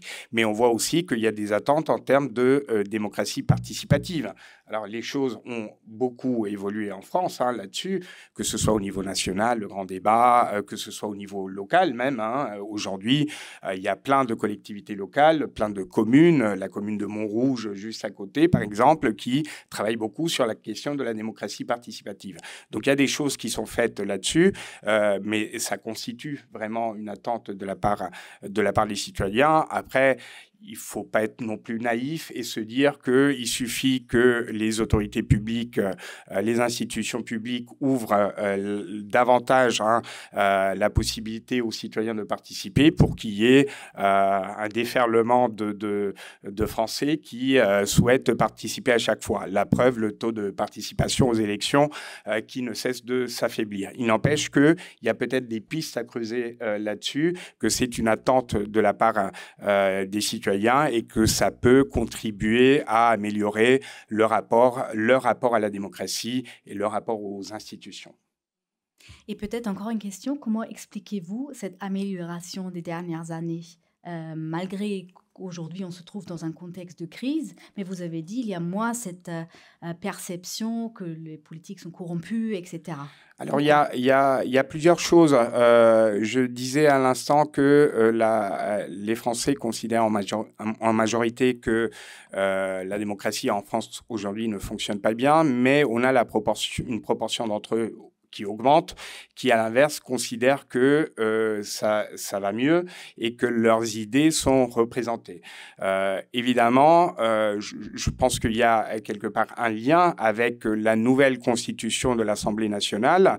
Ce n'est pas que des contraintes et que ça n'a pas que des conséquences négatives en termes de polarisation et en termes de difficulté à trouver des accords.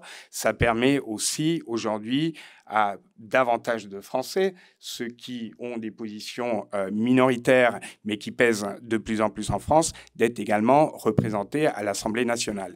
Donc ça, évidemment, c'est un élément qui joue, à mon sens, en faveur d'une meilleure perception de la démocratie et de la représentation des idées de chacun dans la démocratie actuelle en France. Et après, il y a évidemment les crises qui peuvent avoir un effet rassembleur. Quand il y a la guerre en Ukraine, c'est pas si loin d'ici. Il y a l'effet Covid, etc.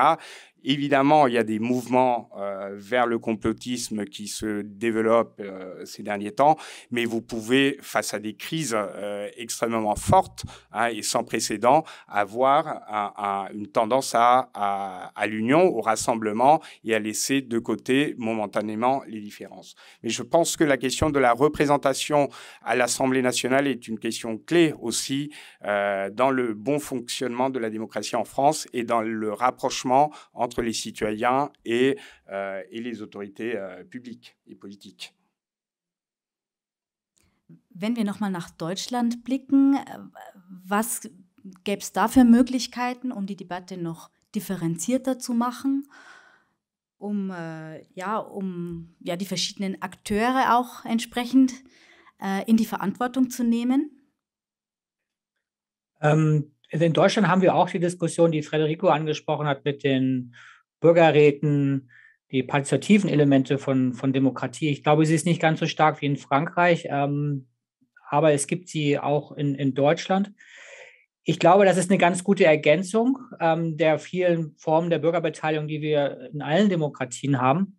Was, glaube ich, aber ganz wichtig ist bei dieser Diskussion, ist, dass man auch deutlich macht, dass das nur ein Element von verschiedenen ist, dass also Bürger auf ganz verschiedene Art und Weise beteiligt werden. Also wenn die Gelbwesten auf die Straße gehen, wenn Fridays for Future auf die Straße geht oder wenn andere auf die Straßen gehen, dann sind das auch Formen der Beteiligung so. Und insgesamt, glaube ich, ist es eigentlich für die Frage, die wir ja gerade diskutieren, wie können wir denn dieses Dilemma lösen, dass Demokratie und Beteiligung gestärkt wird, ist, glaube ich, ein ganz wichtiger Punkt, dass man auch deutlich kommuniziert, zur Demokratie gehören Mehrheiten. Und manchmal ist man in der Mehrheit, dann kann man sich freuen. Manchmal ist man in der Minderheit und dann kann man sich vielleicht weniger freuen. So. Und ich glaube, das ist ein ganz wesentlicher Punkt, so dass man einfach dieses Bild, ich bin nicht gehört worden, auch differenziert sieht und sagt irgendwie so, doch, du bist gehört worden, wir haben deinen Beitrag gehört, aber wir haben andere Meinung und die Mehrheit ist eine andere Meinung. Du bist zwar gehört worden, aber deine Meinung ist nicht zum Zuge gekommen. So. Und ich glaube, das ist ein ganz wichtiger Punkt, der bei den Bürgerräten manchmal so ein bisschen in die Schieflage gerät. Da wird nämlich oft gesagt, die Bürgerräte haben gesagt und deswegen machen wir das dann irgendwie so. Aber tatsächlich ist es ja so, dass da die Bürger nicht gesprochen haben, sondern nur diese Bürgerräte als solches so.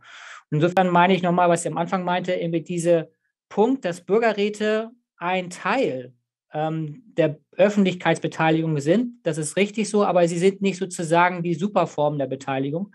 Und es gehört halt dazu in der Demokratie, dass man auch mal verliert. Und wenn man das, glaube ich, wirklich versteht, dann ist sehr, sehr viel geholfen so. Dass man einfach sieht, da muss man halt sehen, dass man das nächste Mal die Mehrheit gewinnt. Ja. Vous êtes d'accord? Vous pensez aussi que ça peut être une des clés de réponse? Oui, je suis parfaitement en phase avec ce que vient de dire Niels et on a perçu, nous aussi, là aussi dans des focus group récemment, dans notre étude sur l'abstention, la façon dont le fait de promouvoir la démocratie participative comporte aussi des dangers et des risques dans la mesure où il y aurait une forme d'illusion qu'elle remplacerait ou qu'elle se substituerait à la démocratie représentative. Et nous, ce qui nous a surtout frappé, c'est en fait une assez grande...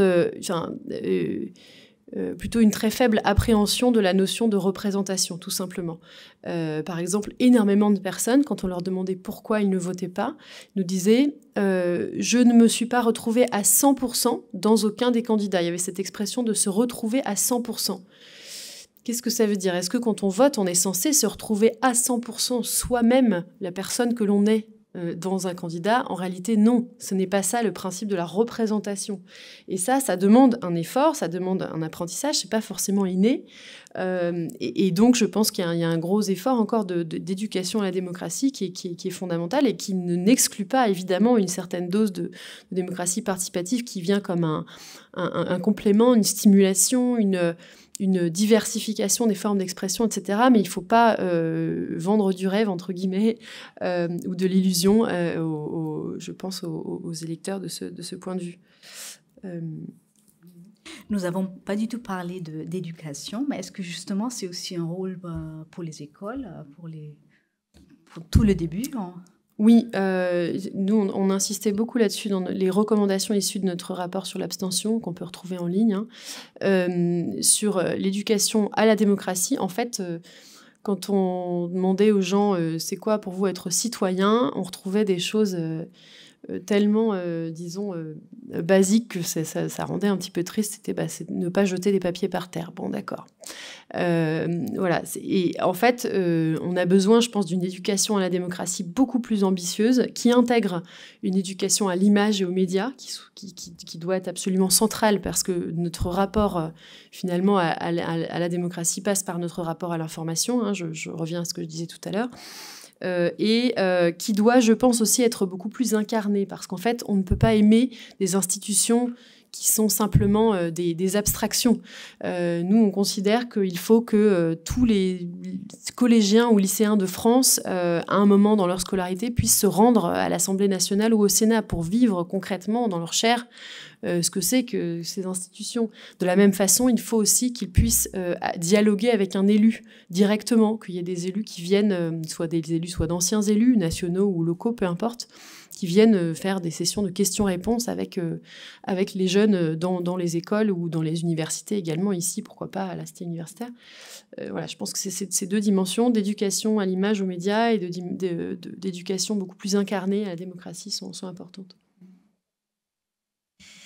Alors, est-ce qu'il y a aussi des questions dans la salle, en français, en allemand, aux trois intervenants? Il y a plusieurs questions. Il y a un micro qui arrive.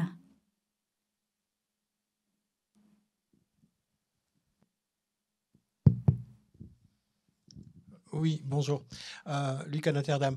Bon, je suis historien et je suis un peu frustré, mais interpellé aussi curieux, enfin, ma curiosité est attisée par les différentes présentations de ce soir et la présentation d'une comparaison, je dirais, des opinions en France et en Allemagne par rapport à leur univers politique. Parce que il y a une chose qui est très compliquée, c'est que on parle de deux populations, de deux peuples qui, alors pour le faire très court, Tocqueville aurait dit, qui ont des tempéraments très différents, c'est-à-dire qui ont une façon de se poser dans l'espace public qui est très différent, qui ont un univers symbolique qui n'est pas le même. Bon. Or, l'univers symbolique par rapport aux questions politiques dont on débat aujourd'hui, oui, c'est essentiel. Bon. Donc, comment on fait pour extraire ce biais? Mais ce biais fait partie en fait de la question. Mais comment on fait pour extraire ça, je dirais, de la comparaison des résultats? Alors c'est là que je suis curieux, parce que c'est une problématique que vous devez traiter, je dirais, de façon assez quotidienne. Bon. Et une des questions que je me posais, c'est est-ce que pour essayer d'extraire ce biais-là, de vos comparatifs, est-ce qu'il ne faudrait pas faire des études qualitatives avec des groupes mixtes, bon, où il y a à la fois des Français et des Allemands, et voir un peu ce que ça donne. Bon, parce que là, pour le moment, je reste un petit peu sur ma faim, sur la sagacité ou la pertinence, je dirais, des résultats de vos comparaisons. Merci. Oui. Oui, merci pour cette question. Je pense que c'est très juste, évidemment. Et là, l'exercice de ce soir est de tenter des comparaisons. Mais nous, donc l'organisation qui s'appelle More in Common, on travaille dans 5 pays. Et on assume que notre but n'est pas de faire du comparatif. On travaille d'abord et avant tout au niveau national parce qu'on considère que c'est à ce niveau-là, malgré tout, que se forment les opinions, les perceptions, pour les raisons que vous venez de décrire. Et donc, on a la même démarche d'essayer d'élaborer ce qu'on a appelé une segmentation qui se fonde sur les systèmes de valeurs et la psychologie sociale dans chacun des pays, mais les segmentations ne sont pas les mêmes dans chacun de ces pays. En France, moi, je pourrais vous parler en détail des 6 familles. En Allemagne, il y en a, enfin, elles sont différentes, ce ne sont pas les mêmes, je les connais beaucoup moins bien. Voilà. Donc, je pense que extraire ce biais, peut-être qu'il ne faut pas l'extraire, en fait. Il existe, il faut l'assumer. Néanmoins, je pense que sur des grandes tendances de fond, il y a un certain nombre de questions qui sont posées exactement à l'identique. Il y a quand même, on peut dégager des tendances qui ont du sens malgré tout. Ou bien sur des choses un petit peu conjoncturelles, par exemple sur le soutien à la guerre en Ukraine, bon, c'est malgré tout un peu factuel, quoi. Est-ce que vous trouvez que votre pays en fait trop ou en fait pas assez? S'il y a une nette différence, bon, ça dit quand même quelque chose. Sur des questions de politique publique comme ça, voilà, on peut faire des comparaisons qui sont, je pense, relativement solides. S'il y a un écart de plus de 10 points ou autre, ça commence à devenir significatif. Voilà. Et l'idée du Cali mixte, écoutez, moi je serais ravie de suggérer ça à ma collègue à Berlin, mais je ne sais pas exactement ce que ça vaudrait, mais en tout cas l'expérience serait intéressante. Non, juste pour ajouter que c'est dans le même sens, c'est que ce n'est pas nécessairement un biais. Enfin, d'un certain point de vue, c'est un biais, mais d'un autre point de vue, c'est justement l'histoire, les références, les symboles de chacun des pays qui constituent des éléments explicatifs des situations de chacun des pays. Donc, ça fait partie des identités des pays et donc, du coup, ça doit forcément jouer en partie sur ces différences. Mais je ne le vois pas forcément comme un biais, mais plutôt comme des éléments, parmi d'autres, explicatifs des différences qu'on peut observer d'un côté et de l'autre.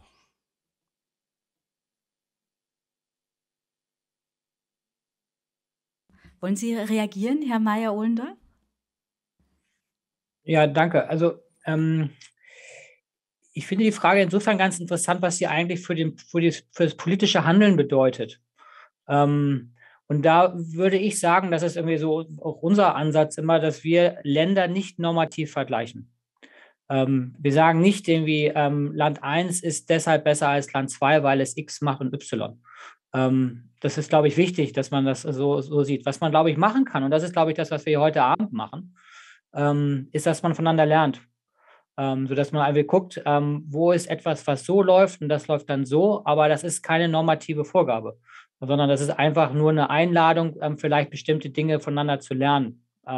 Und das ist ja dann das Einzige. Ich würde das nicht unterschreiben, zu sagen, wir vergleichen jetzt irgendwie verschiedene Länder nebeneinander und versuchen dann da vielleicht ein Ranking zu bekommen. Das ist nicht der Ansatz. Es geht wirklich darum, zu lernen, ja. Il y a d'autres questions, je crois. J'en ai vu plusieurs. Je ne vois pas où il y a le micro. Il y a plusieurs questions derrière. Il y en a 2. Bonsoir. Merci beaucoup pour vos présentations. Moi, j'aurais une question liée, donc, étant donné le sujet qui était de dire qu'il y a une fragmentation toujours plus forte dans nos sociétés, et faire un peu le lien avec la question précédente qui est dans des sociétés où justement de plus en plus multiculturelles, où en fait les symboles qu'on crée sont de plus en plus différents, on peut s'attendre à ce qu'il soit de plus en plus délicat de créer une vision commune et de créer un projet qui permettrait de rassembler les gens. Et on a parlé du temps court des dernières années, mais c'est des choses qui ont été identifiées déjà depuis, je pense, 25 ans par des gens comme Putnam aux États-Unis, qui montrent que dans les endroits où multiculturels, son livre s'appelait Bullying Alone, aller faire du bullying tout seul, où il montre que le capital culturel diminue en fait entre groupes, mais également à l'intérieur des groupes aux États-Unis dans les endroits où il y a beaucoup de multiculturalisme. Il explique ça de la façon suivante. En fait, c'est beaucoup plus dur de créer du commun, de regarder dans la même direction quand il y a cette fragmentation du champ symbolique qui s'opère. Et en France, il y a eu des livres qui ont montré ces choses-là, d'un institut de sondage concurrent, mais l'archipélisation de la société française, etc., avec l'éclatement de la matrice culturelle. Et moi, j'ai l'impression qu'un peu un des angles morts dans le débat politique, c'est comment est-ce qu'on fait pour créer du commun à partir de là. Donc il y en a qui disent de toute façon il faut revenir en arrière, ça serait plutôt l'extrême droite, mais je trouve que les autres camps sont assez discrets sur le sujet. Et donc peut-être plus pour Madame de Nervaux, vu que c'est un peu le sens de votre organisation, comment est-ce qu'on crée des communalités, quelque chose qui permet malgré tout, au-delà de ces différences symboliques qu'on encourage, on encourage chacun à affirmer sa singularité aujourd'hui. Comment est-ce qu'on fait pour... voilà. Est-ce que vous travaillez là-dessus? Oui, vu que c'est... Mais quelles sont du coup vos pistes de réflexion pour qu'on entende plus le camp progressiste là-dessus, au lieu de, comme vous l'avez dit, nier simplement les défis que ça pose? Merci. Oui, merci beaucoup pour cette question. Je partage très largement l'analyse de départ. Je voulais faire référence aussi à une autre analyse pour cadrer, qui est celle de David Goodhart, qui parle des somewhere et des anywhere, c'est-à-dire les gens qui sont très à l'aise dans la mondialisation et dans des références culturelles multiples, mouvantes, etc., qui ont une forme de fluidité dans l'espace et dans le temps, et ceux dont c'est moins l'expérience de vie, tout simplement, et qui, du coup, ont beaucoup plus besoin de se rattacher à des références toujours identiques et à des racines également, etc. Et ça, on voit bien à quel point ça peut être douloureux et une source d'éloignement entre les Français et de plus en plus de mal, effectivement, à trouver ce commun. Et on l'entend, c'est tangible aussi dans la question de l'humour. Toujours ce groupe des identitaires, là, auquel je reviens parce que je trouve que c'est particulièrement instructif. Une des premières séquences du focus group qu'on avait fait là, avec les abstentionnistes de ce groupe des identitaires, en fait, on les a fait parler sur ce qui les faisait rire aujourd'hui. Et très nettement, beaucoup plus que les autres groupes, ils disaient en fait, l'humour d'aujourd'hui, ça me fait pas rire, je trouve pas ça drôle, je m'y retrouve plus du tout. Et ça, c'est un marqueur de ce sentiment de décalage, effectivement, avec une certaine norme culturelle qui évolue vite, qui devient, qui est multiforme, voilà. Et du coup, qu'est-ce qu'on peut faire là-dessus? Alors, je pense qu'il continue à y avoir à la fois des petites et des grandes choses qui peuvent être de l'ordre du commun.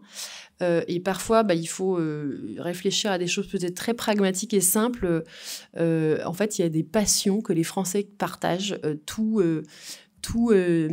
milieux sociaux confondus, tout système de valeurs confondus, du bricolage au jardinage, en passant par les animaux, la cuisine, etc., de réelles passions qui les animent, voilà, un point qu'on a du mal à imaginer. Ça peut être des vecteurs de recréer du commun autour de choses qu'on fait ensemble, qu'on apprécie ensemble, etc. Ça paraît trivial, mais je pense que c'est vrai. Et puis, de façon un peu plus large et un peu plus, politique aussi, la question de la transition écologique, à l'évidence, nous, on travaille de plus en plus dessus depuis 2-3 ans parce que dans nos premières études, elle se détachait de façon très nette comme peut-être le sujet qui peut devenir une matrice de commun, de rassemblement. Et je l'ai illustré avec des chiffres sur la sobriété, où on a un grand consensus, une grande convergence dans cette perception que la sobriété, c'est quelque chose de souhaitable, à la fois au plan économique, au plan écologique, mais aussi au plan humain. Et la valorisation de la dimension humaine de la sobriété, ça aussi, c'est quelque chose qui est vraiment très partagé dans tous les groupes de valeurs. C'est vraiment très intéressant. Du coup, une fois qu'on a dit ça, on sait que l'écologie et la transition écologique, c'est aussi de plus en plus un sujet de bataille culturelle et de polarisation. Donc c'est exactement là-dessus qu'on travaille. Et on a développé avec la Fondation européenne pour le climat un programme qui s'appelle Parlons Climat, qui permet de façon très méthodique d'identifier justement dans chacun de ces groupes de valeurs la façon dont les gens se situent par rapport à la transition écologique pour réussir à trouver les angles, les canaux, les émetteurs qui peuvent permettre de trouver plus de convergence et de rassemblement. Je ne vais pas détailler la façon dont ça fonctionne, mais c'est C'est un programme qui est accessible à toutes sortes d'acteurs et sur lequel on forme et on accompagne beaucoup d'organisations. Voilà, pour vous donner des exemples. Merci beaucoup. Je crois qu'il y avait encore une question à monsieur derrière dans la salle.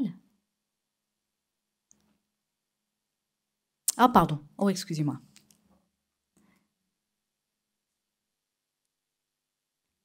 Herr Meyer-Ohlendorf.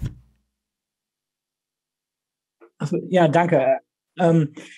In der Übersetzung wurde gesagt, es immer stärker werdende Zersplitterung. Für Deutschland würde ich das immer stärker werdende so nicht unterstreichen. Wenn man die deutsche Geschichte sich anguckt, wir hatten Phasen in der deutschen Geschichte, wo die Zersplitterung viel, viel stärker war. Also da gibt es, glaube ich, immer wieder hoch und runter. So, das ist, glaube ich, ein wichtiger Punkt. Und der andere Punkt, ich weiß nicht, wie das richtig übersetzt wurde gesagt, etwas uns eint, und zwar etwas im Singular.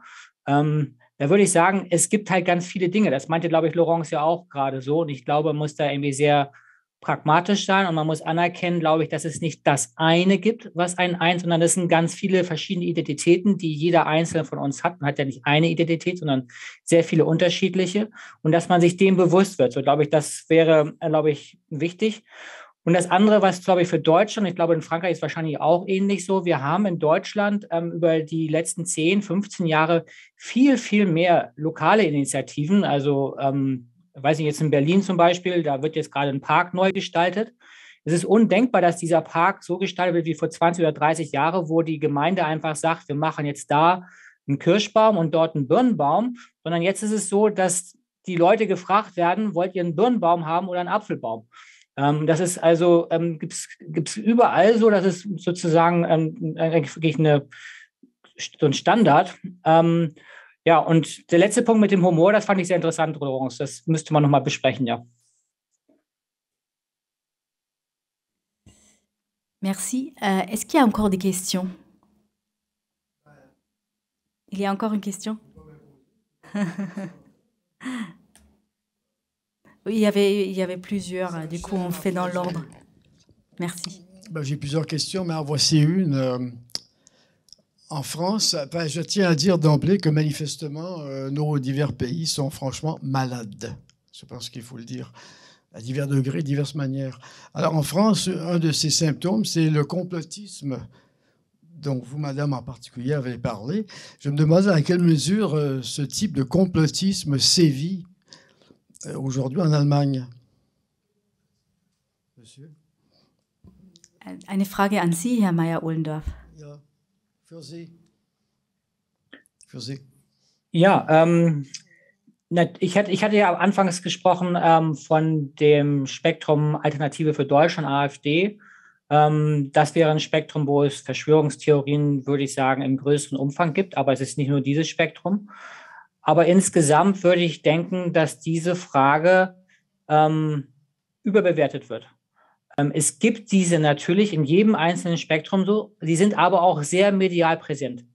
Und insgesamt würde ich sagen, es spielt eine Rolle, es ist aber nicht ein Faktor, der tatsächlich Politik gestaltet. Das würde ich so nicht sehen, sondern es ist etwas, was an den Rändern stärker ist als in der Mitte. Es gibt es aber überall in unterschiedlicher Form, aber es ist jetzt nichts, was mich wirklich schlaflos macht.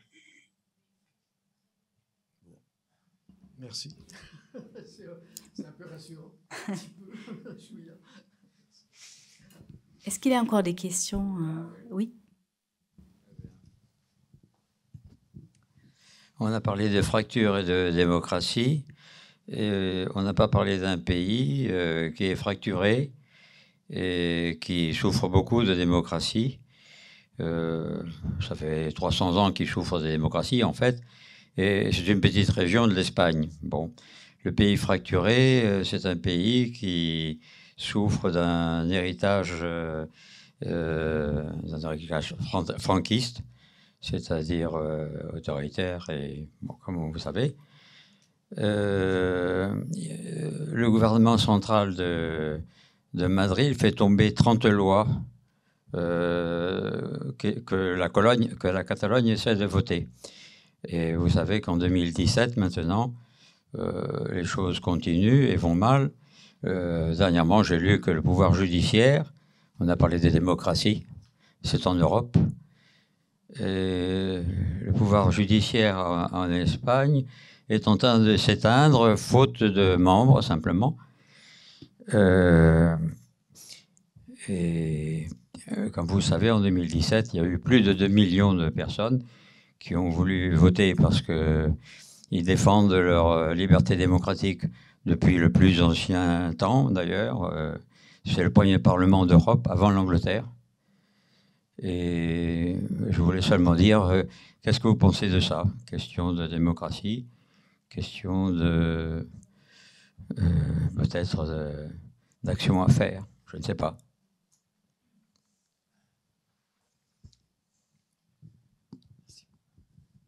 Non, juste, c'est un sujet extrêmement intéressant, mais extrêmement vaste aussi, parce qu'effectivement, en Espagne, il y a une dimension qui intervient supplémentaire avec donc cette volonté d'autonomie, d'indépendance de certaines régions liées à leur histoire, à leur passé, etc.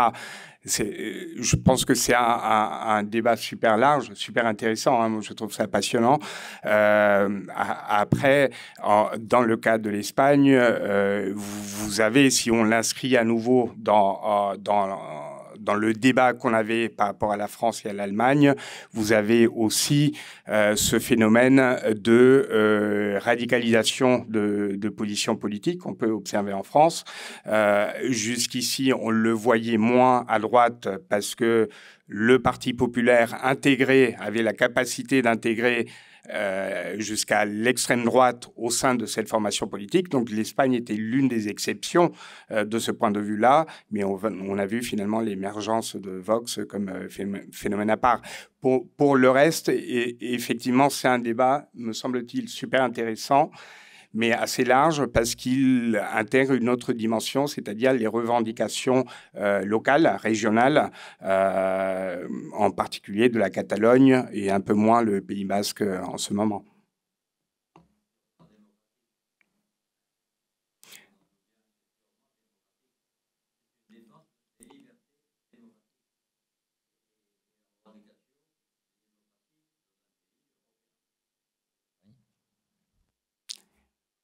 Oui.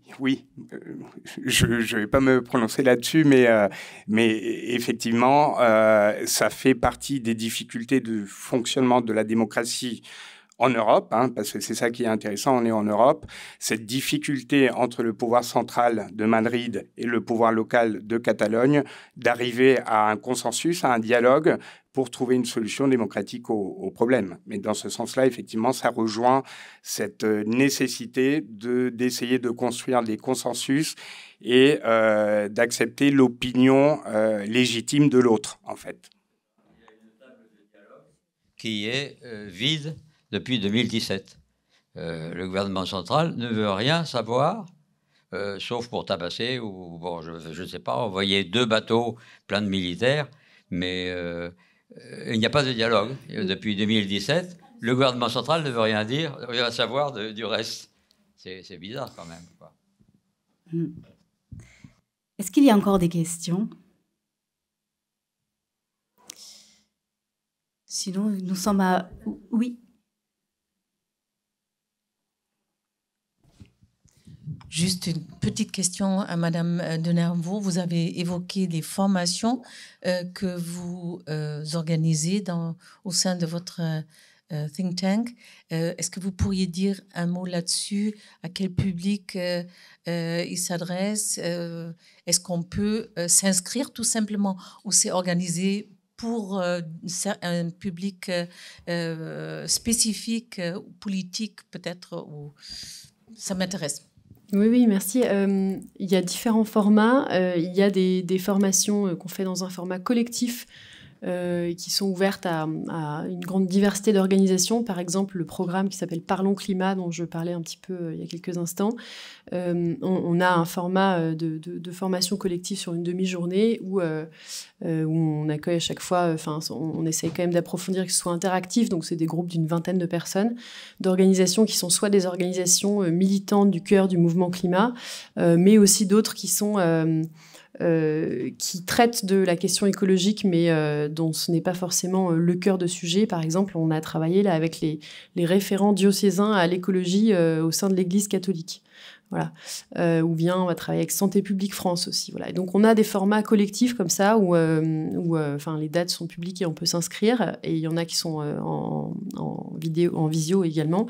Et parfois on fait des formations plutôt individuelles où on creuse les enjeux d'une organisation et on essaie de répondre à leurs problématiques spécifiques. Voilà. Merci beaucoup. Nous sommes presque à 21h pile. Merci beaucoup pour votre attention et merci aussi aux 3 intervenants pour vos Interventions très, très intéressantes. Et vielen Dank auch nach Berlin und Ihnen allen noch einen schönen Abend.